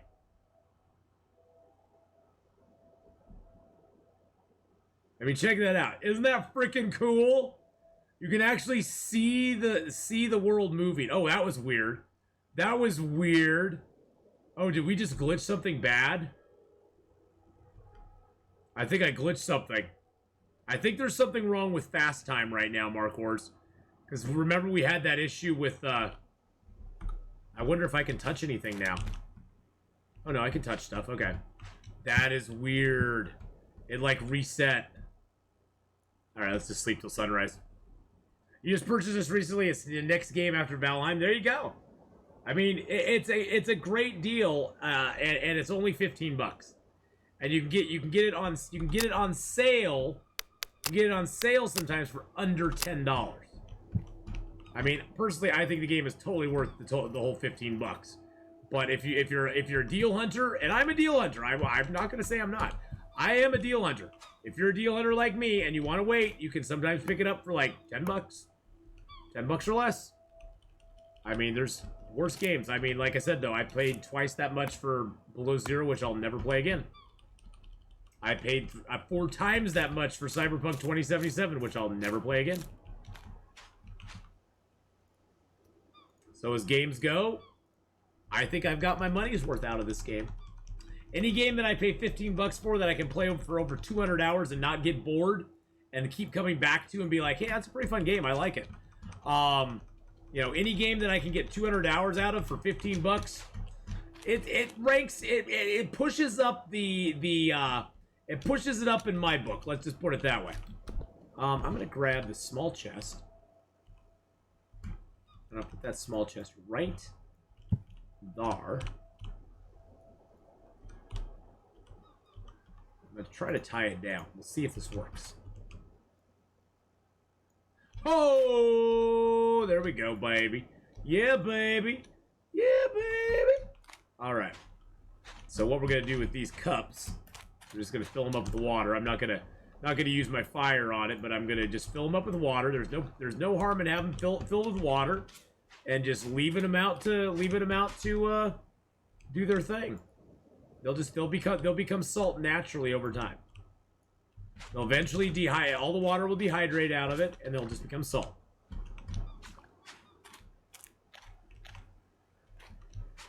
But I think it's time for us to move to another island. Just to do a little exploring. We need to explore a little bit.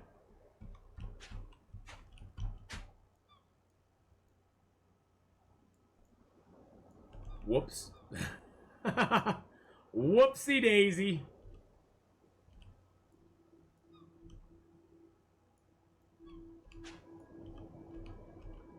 Okay, that crate doesn't really have anything in it. I do need to get another rope though, so we need another rope. So I'm gonna have to beat up on some coconuts real quick. This is a coconut corral. I told you I was gonna have a coconut corral.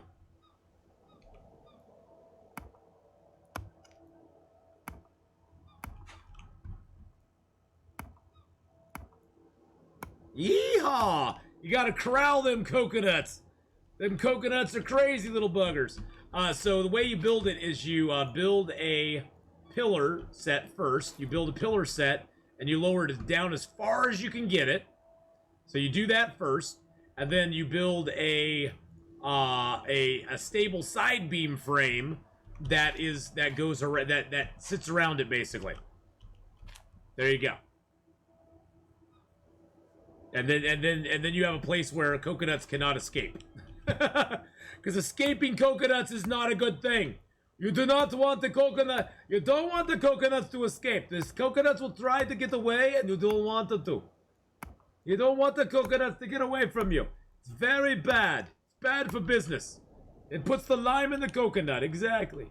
You can put your green nuts in there. You can put your brown nuts in there. Whoa, wait a second. No, I'm the coconuts. The coconuts. A rolling coconut gathers no Athenons. Well, it doesn't.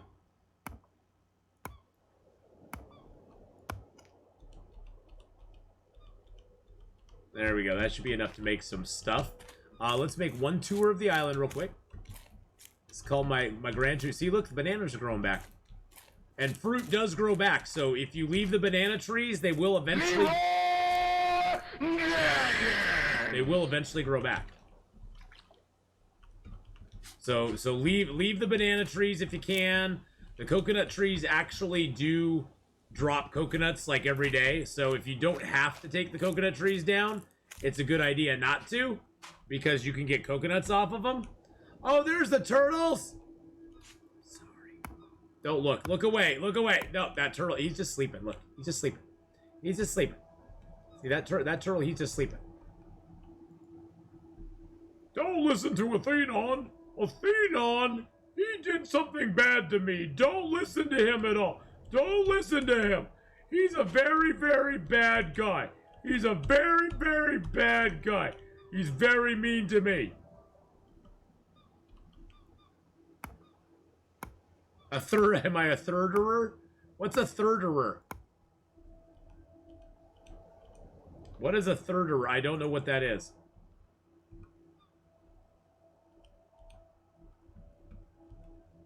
Hey, I left that turtle alive. Could you not strap a couple live turtles to your feet and with some back hair and sail? Hey, I don't have that much back hair. Don't say I don't have any. I don't have that much back hair. Jeez Louise.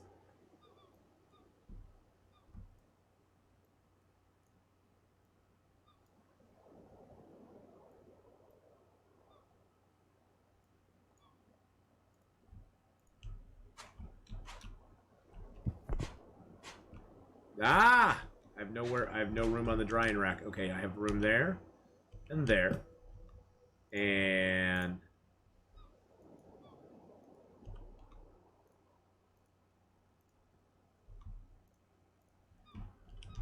coconuts take up too much space. I'm gonna pick up these bananas. So I want to get the meat drying.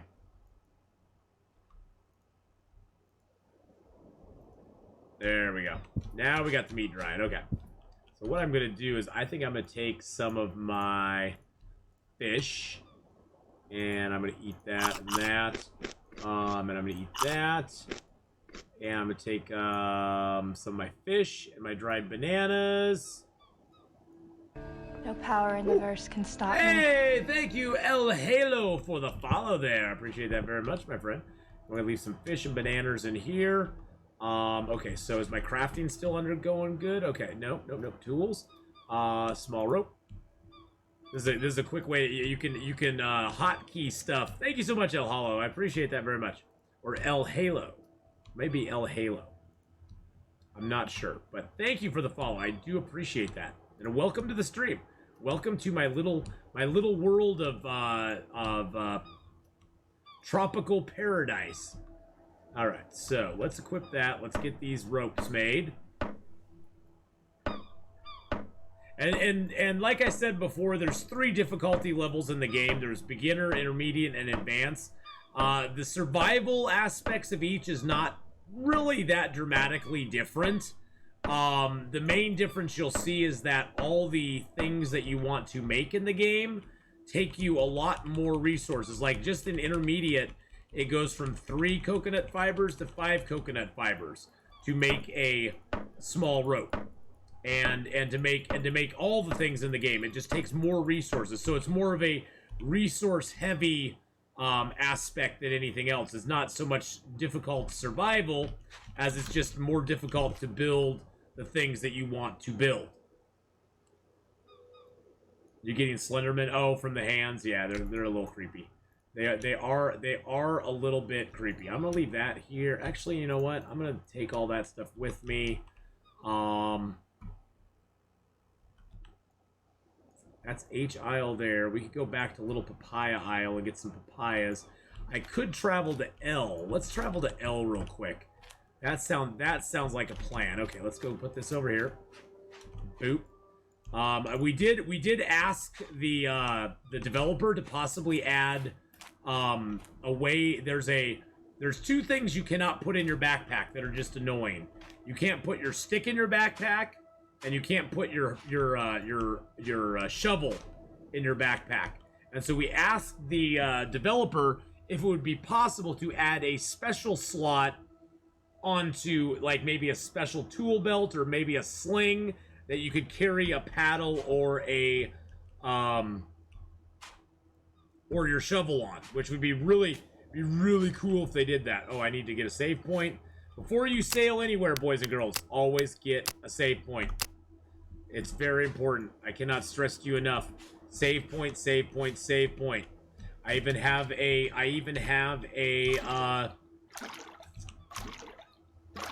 command set up to remind me to save. There is a fast paddle option, which we're going to use right now. 1, 2, 3. And then we can fast travel to the next island. But yes, you want to, I had nightmares for a month after I saw a Slenderman video on YouTube. Oh no. Yeah, I played Slenderman. It was not fun.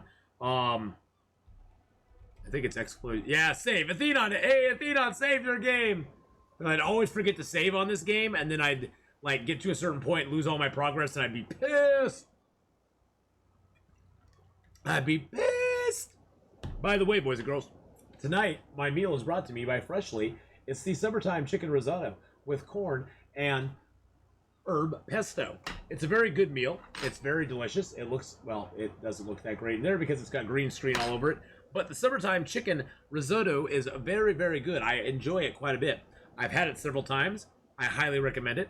If you want to get in on the Freshly fun, I'm not directly sponsored by them, but they give me a friends and family coupon that I can offer to you, where you get $90 off, and I get $30 off some of my meals. So you get $90 off of your first couple of orders, and I get a little bit of a kickback as well. So if you're ever interested in it, go for it. They're very good meals. They're freshly packed. They're freshly sent to you every week. And I find them to be very, very delicious.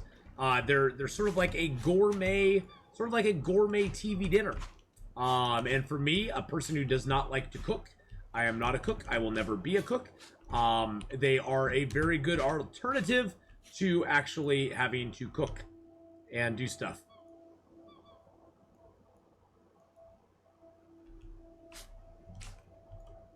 All right, so what do we got here? Looks like we got a couple crates. Hey, here's Mr. Krabs. Mr. Krabs, come here, Mr. Krabs. No, don't run away from me. See, Krabs, you feel way less bad about killing, don't ya? Don't ya? These are the crates. Now, these crates you cannot actually store things in. These crates are only good. Oh, we need to get that island map, too. Boom. There we go. We triangulated M. M is our most northern isle now, so that's cool. These crates here are only used for construction. You can break them apart and get planks. You cannot tie these crates down to a raft or down to a canoe. The only thing you can do with them... That just has nothing in it. The only thing you can do with them is break them down and get the planks and carry them somewhere else. That's the only thing you can do. I'm just going to gather up all the different resources I find on this island real quick. Get that crate there. And by the way, boys and girls, tomorrow we will be, I have my full schedule up on Twitch. I put the links both on Twitter as well as on Facebook. So you can go check out our full schedule for the week. We have quite a week of streaming ahead of us. Tomorrow we will be returning to our Stream Loots edition, Long Dark. You guys will be trying to kill me, and we'll be having fun and games along the way. After that, I will be playing a little bit of Horizon Zero Dawn tomorrow evening as well. Wednesday, we will return to our 7 Days to Die character, who has just hit day 90. We will be playing up to 100 days on that character before we re-roll a new character and start all over fresh.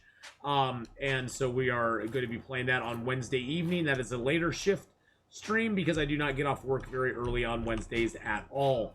So I will be streaming very late on Wednesday. Thursday, we'll have some Red Dead Redemption 2 again. Red Dead Redemption 2 is returning on Thursdays this week. Although I am totally enraptured and in love with Horizon Zero Dawn, we will be doing some Red Dead Redemption 2 this week as well because that game is absolutely phenomenal and so much fun to play. Which means on Friday, it's Horizon Zero Dawn all day Friday, Sci-Fi Friday. So Horizon Zero Dawn will be all Friday. Saturday, we got Long Dark, our Ash Canyon character, which we were playing earlier today. We'll be returning on Saturday morning, bright and early. 9 a.m. is when I start on Saturdays, and I will be streaming for a full 12 hours on Saturday. We will be playing a Long Dark Ash Canyon Survivor for the first 4 hours. Then hopefully, Hadrian will join me again on State of Decay 2 for the next 4 hours. And then a little Horizon Zero Dawn to, bring us into the evening. Now, on Sunday, we will be doing some more Long Dark Streamloots Edition as well. We will then be following that up with more Escape the Pacific. This character right here will be returning on Sunday. Excuse me. Oh my goodness. That was very, very rude. But this character right here will be returning. And then on Sunday evening, we'll be doing some more Horizon Zero Dawn. You sense a theme? Well, you're probably right, because I am obsessed with Horizon Zero Dawn right now. It has taken over my streaming and taken over my thoughts and dreams, and I've been very enjoying it. And it is not a brand new game, and I still am enjoying it so very much. Wow, this island has a lot of papaya trees on it, and a lot of down papaya. A lot of down papaya, a lot of papaya trees. I like it. I like it. So that's the plan for the rest of the week. Now, next week is going to be a very short week of streams. So if you want to catch my streams next week, you got 2 days to do it. Monday and Tuesday. And then I'll be off for a whole week. I will probably stream live from Disney World down in the great state of Florida, but I will be off for that week there. Because I'm taking a vacation, which I haven't had a long vacation in almost 3 years. So it's been a long time coming, and I'm very excited to go. It'll make me very happy also to get back and stream again, because I'll be missing it like crazy.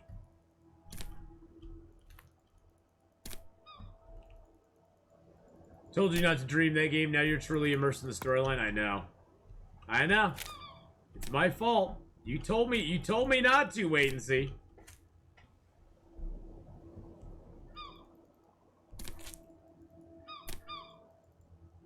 Okay, so this looks like another papaya island to me, boys and girls. Look at that. We got 1, 2, 3 papaya trees. This tree's got to go. I'm leaving on vacation a week from today myself. We'll miss this place. Hey, I'm gonna miss you guys too. Believe me. I feel bad when I don't stream, because I feel like I'm missing out on giving you guys some fun and having fun with you. So I will definitely be missing you. I will be firing up a couple of replay videos for while I'm gone. I will have a couple of replay videos going on. I'm not going to do that the entire time I'm gone, because I think that's a little cheesy and can be kind of overdone. But I will have a few replay videos that I'll have airing while I'm gone, and I will try to live stream a little bit from Florida and give you guys a little bit of fun while I'm down there. Show you around a little bit, show you where I'm staying and what sort of stuff we're seeing. So I will definitely be doing that. But that'll just kind of be hit or miss. But yeah, it's gonna be fun. I am quite excited. Quite excited for it. Wow, we scored on the Papaya Islands, Mark Wars. I really truly did. You're leaving for Seattle tomorrow for a yearly doctor checkup. Oh my goodness gracious. Got 1, 2, 3, 4, 5 papaya trees here that I can see from right here.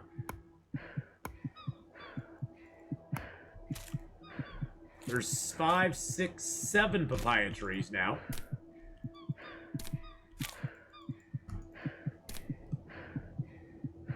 Eight papaya trees. There's 2 right here.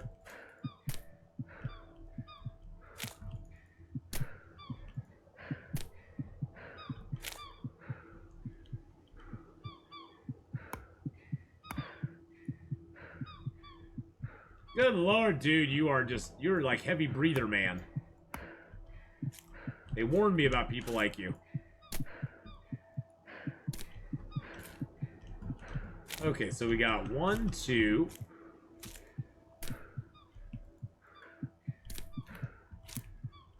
One, 2, 3. Any more over here? No. We got 1, 2, 3, 4, 5, 6, 7, 8, 9, 10, 11. 11 papaya trees on this island. 11.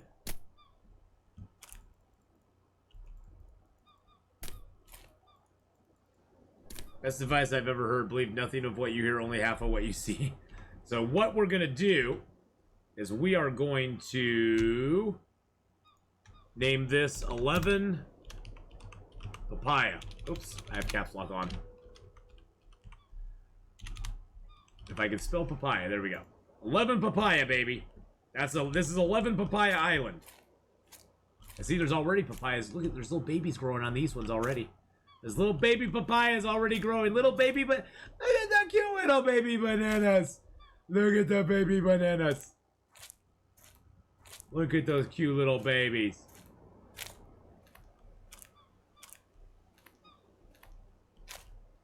Alright, so 11 Papaya Island it is. We got the planks here. We got a ship out there. I wonder, is there a way I could make a bed here? Is there any grass or any, gosh, there's no, oh, there's banana leaves, but I'd have to cut that banana tree down. I don't want to do that because that's got bananas on it. Is there a dead banana tree here? There's like no way to make a bed here. Oh, there's 12 papayas. This is 12. This is an 11 papaya. It's all about the 12 papayas. It's all about the 12 papayas, baby. All about the 12 papayas. I thought it was 11 papaya, but it's 12 papaya.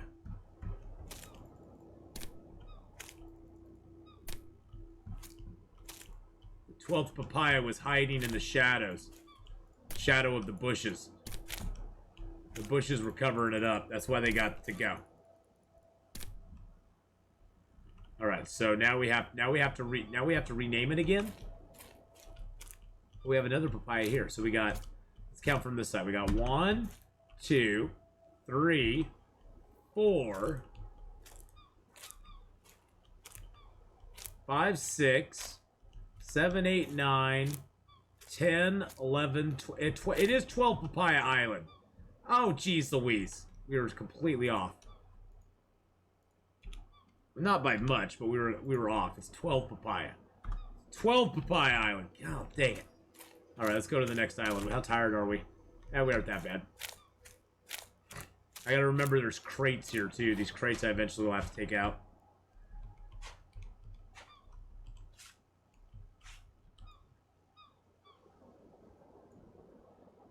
Let's see. Little papaya. I know I built some stuff up there.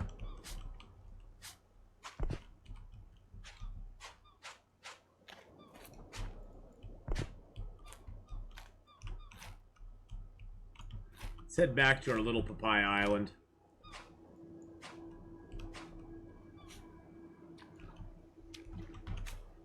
Grab my paddle. There we go. Boop. Hey, nice skunk. How you doing, buddy?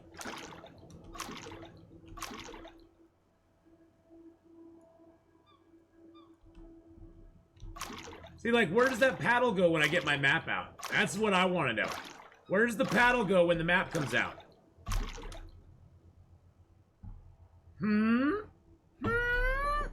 The only videos I believe in is Atheenon videos. Oh, Pookie! fast travel glitch. Whee!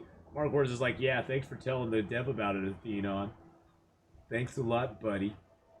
Thanks a lot. Hey, you know, I do what I can. I do what I can to make life better for everybody. I want everybody to be happy.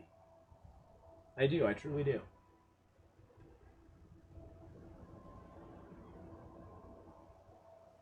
I was like, why is this window open? Zooming along. They call me a zoomer, but I'm not a zoomer.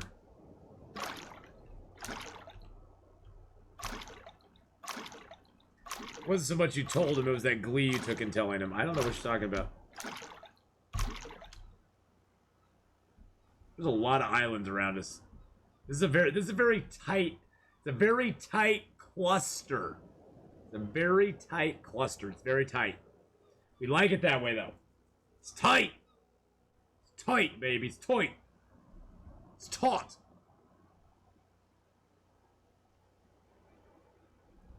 Alright, so we have some stuff over here on Papaya Isle.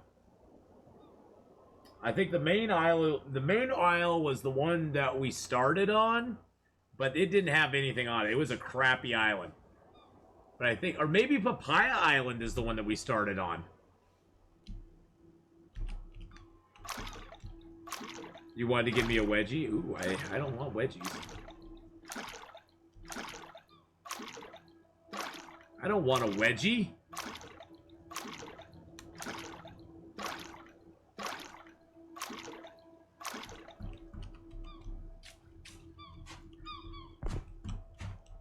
No wedgies for me, please. See, here's the papayas. 1, 2, 3. It has like 4 papayas on it. See, it's just a 4 papaya aisle. I really didn't have much more on it. I think this actually was this actually the island we started on? Oh yeah, it was. Yep. And look at all the turtles. Look at all the turtles. Look at all the turtles. We could go crazy here with all these turtles. That's the main aisle. That's the one that we need to head to. But we need to name this 4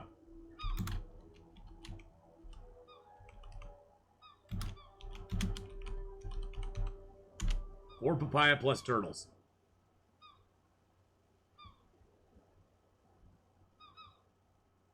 Four papaya plus turtles. That's the name of this island now. Not the turtles. No, we aren't going to do anything to turtles. I'm just saying there's lots of turtles here. If we ever needed to, there's plenty of turtles here. If we ever felt the need, which we won't. We won't feel the need to.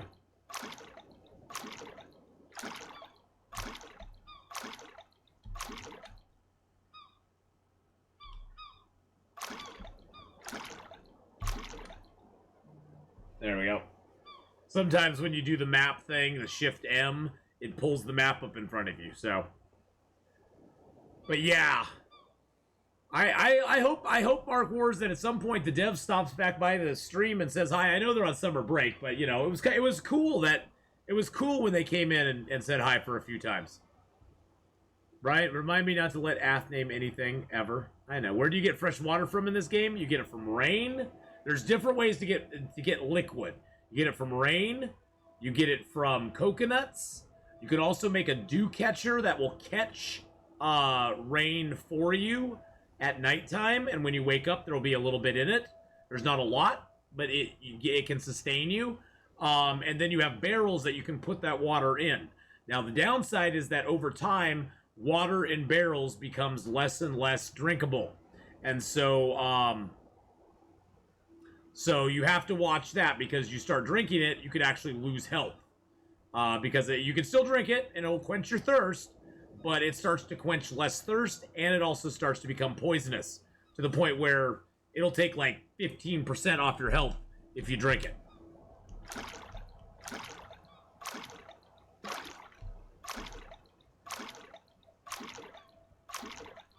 Yeah, a dew collector with a bucket collects about 7 per night, I know. The cooking pot collects about two and a half, something like that. 2.5, I think. 2.5, 3 per night. So you can collect some water. I tried to ruin that for you too. Oh no, I'm not trying to ruin nothing.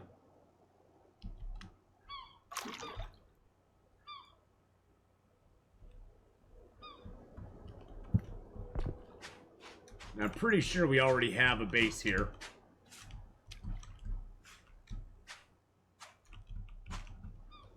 Not sure where it's at, but I'm pretty sure we have one. Oh yeah. Oh yeah. This is our summer camp here, boys and girls. I'm pretty sure we have salt in most of these. Nope, those actually have water in them. The meat's not dried yet. The bananas are. Fish are.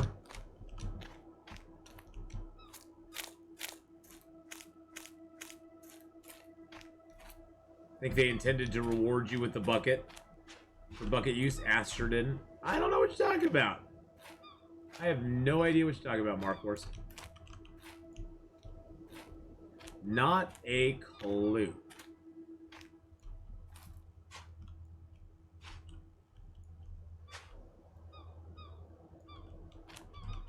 Attach these real quick.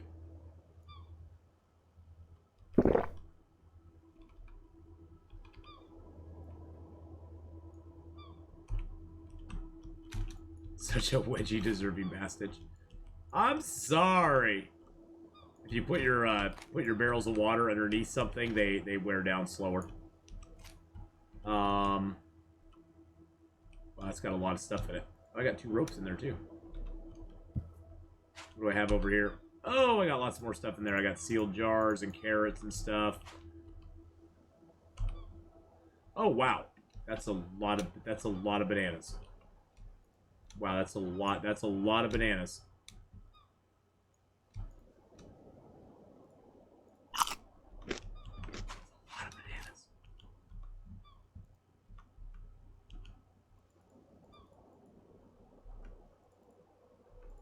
Yet it wasn't me telling, it was the gleam in my eye. I have no idea what you're talking about. I have no idea. I have no clue what you're talking about. Let's make a dew catcher.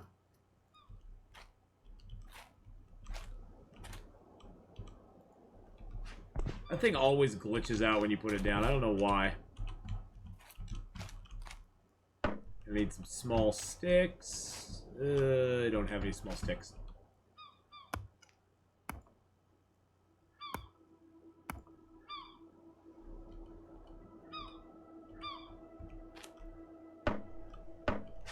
Your Steam died a little bit that day. Oh, I'm sorry. I'll give no more trade secrets away, Mark Wars. I'll give no more trade secrets away. When the dev comes in, my lips are sealed. The dev comes in, my lips are sealed, okay, my friend? No more trade secrets will ever escape my lips.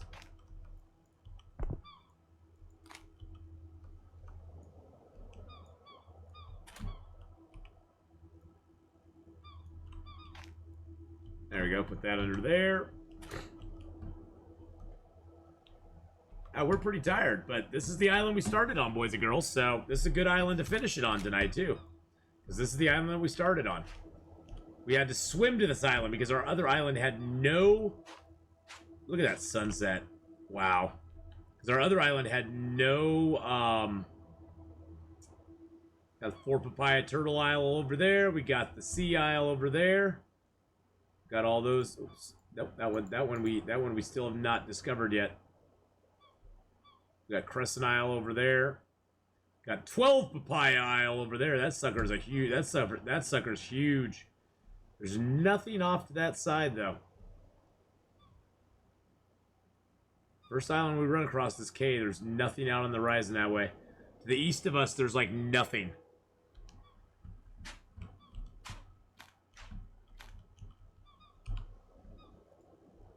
We'll sleep till about 40%. Loose lips sink ships. I now know how Ath lost his raft in the last game. I have no idea. I have no idea what you're talking about.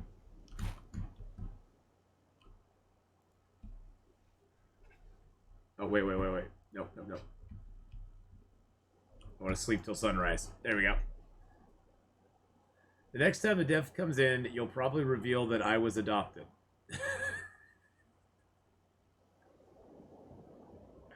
What? What does that have to do with anything? What does that have to do with anything? So see, here's a bucket. And see, here's the bucket. It's got 6 liters of water in it.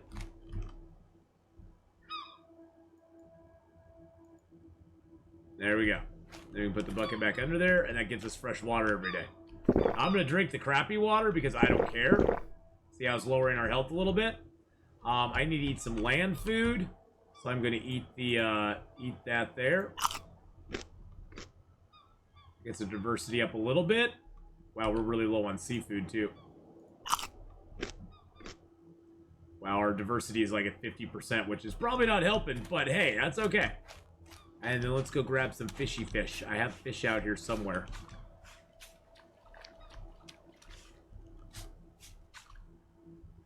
I know I put a trap out here somewhere. I forget where I put it, though.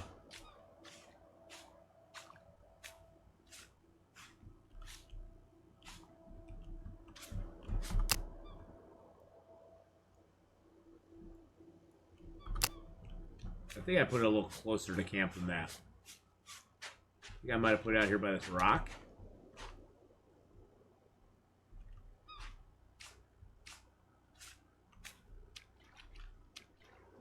Here, fishy, fishy, fishy trap. Or did I put it? Oh, I think I put it the other direction, didn't I? Yeah, I think I actually put it on the other side over here. I put it on the other side?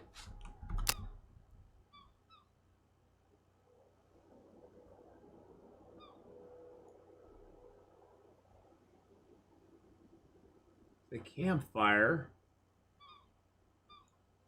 Put my stinking fish trap.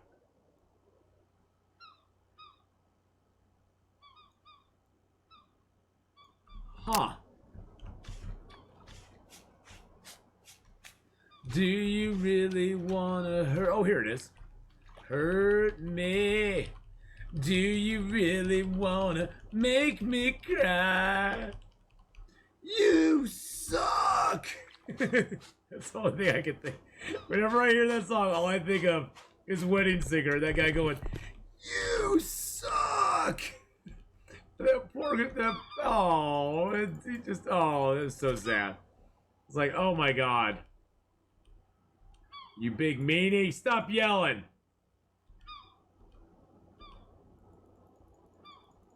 Great movie, but I watched it way too many times. Way too many times. Oh my. Oh my. Oh my. Oh my. Oh my. Oh my. Oh my. Oh my indeed.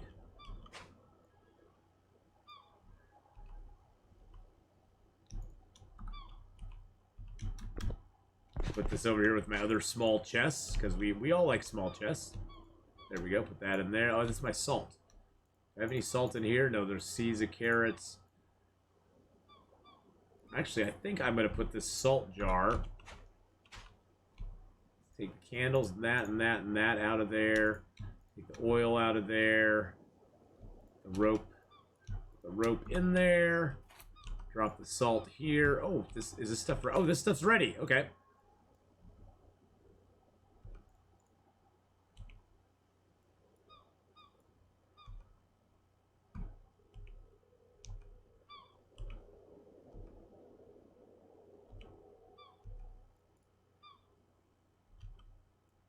That salt's all ready to go. Let's get the salt out of there. There we go. Let's leave that jar right there. We'll make some more salt later on. Beautiful. Then I'm going to dump some of this stuff into here. There we go. Get a few more. Got some bottles of oil in there now. That's a bottle of water. I'm going to fill that up.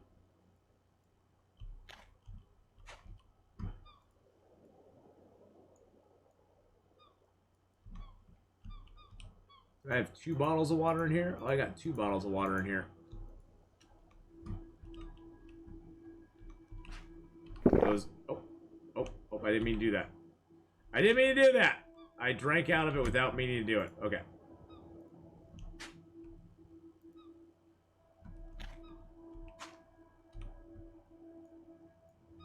Oh, that's already got stuff in it.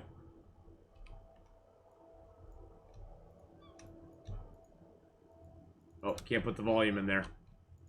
I had a feeling about that. Yep, we can't take the volume. Gotta pump up the volume. Gotta pump up the jam. Okay, there we go. That's my water chest. Okay. There's no way to label chests yet. I hope that they do that down the road where you can actually label the chests that you have and actually be able to do that, but they don't have it yet, so don't have it yet. Well, boys and girls, I'm gonna call it a night tonight. I'm starting to feel a little tired, but I want to thank each and every one of you though for joining me tonight for some Long Dark, as well as some Escape the Pacific. As always, I'm going to look and see if there's anybody else playing this game. No, I am the only channel that broadcasts this game. I am the only one. I am the only one. I am the one. There can be only one, and that one is me. That one is me. That one is me, boys and girls. It'd be nice if somebody else played it too. That'd be cool. That'd be super cool if somebody else played it. God,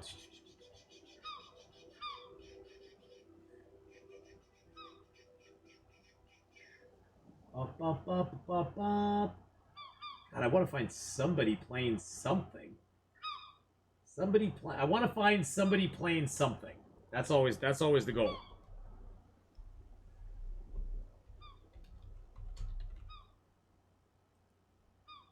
All right, let's search for somebody playing something. Oh, there we go. We'll host him up.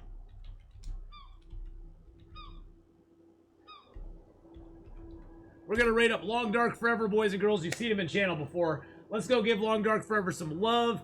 Give them big highs when we get in there. Again, thank you everyone for coming by and hanging out with me through Long Dark and Escape the Pacific tonight. We'll be back with more Long Dark tomorrow, along with some Horizon Zero Dawn. And I hope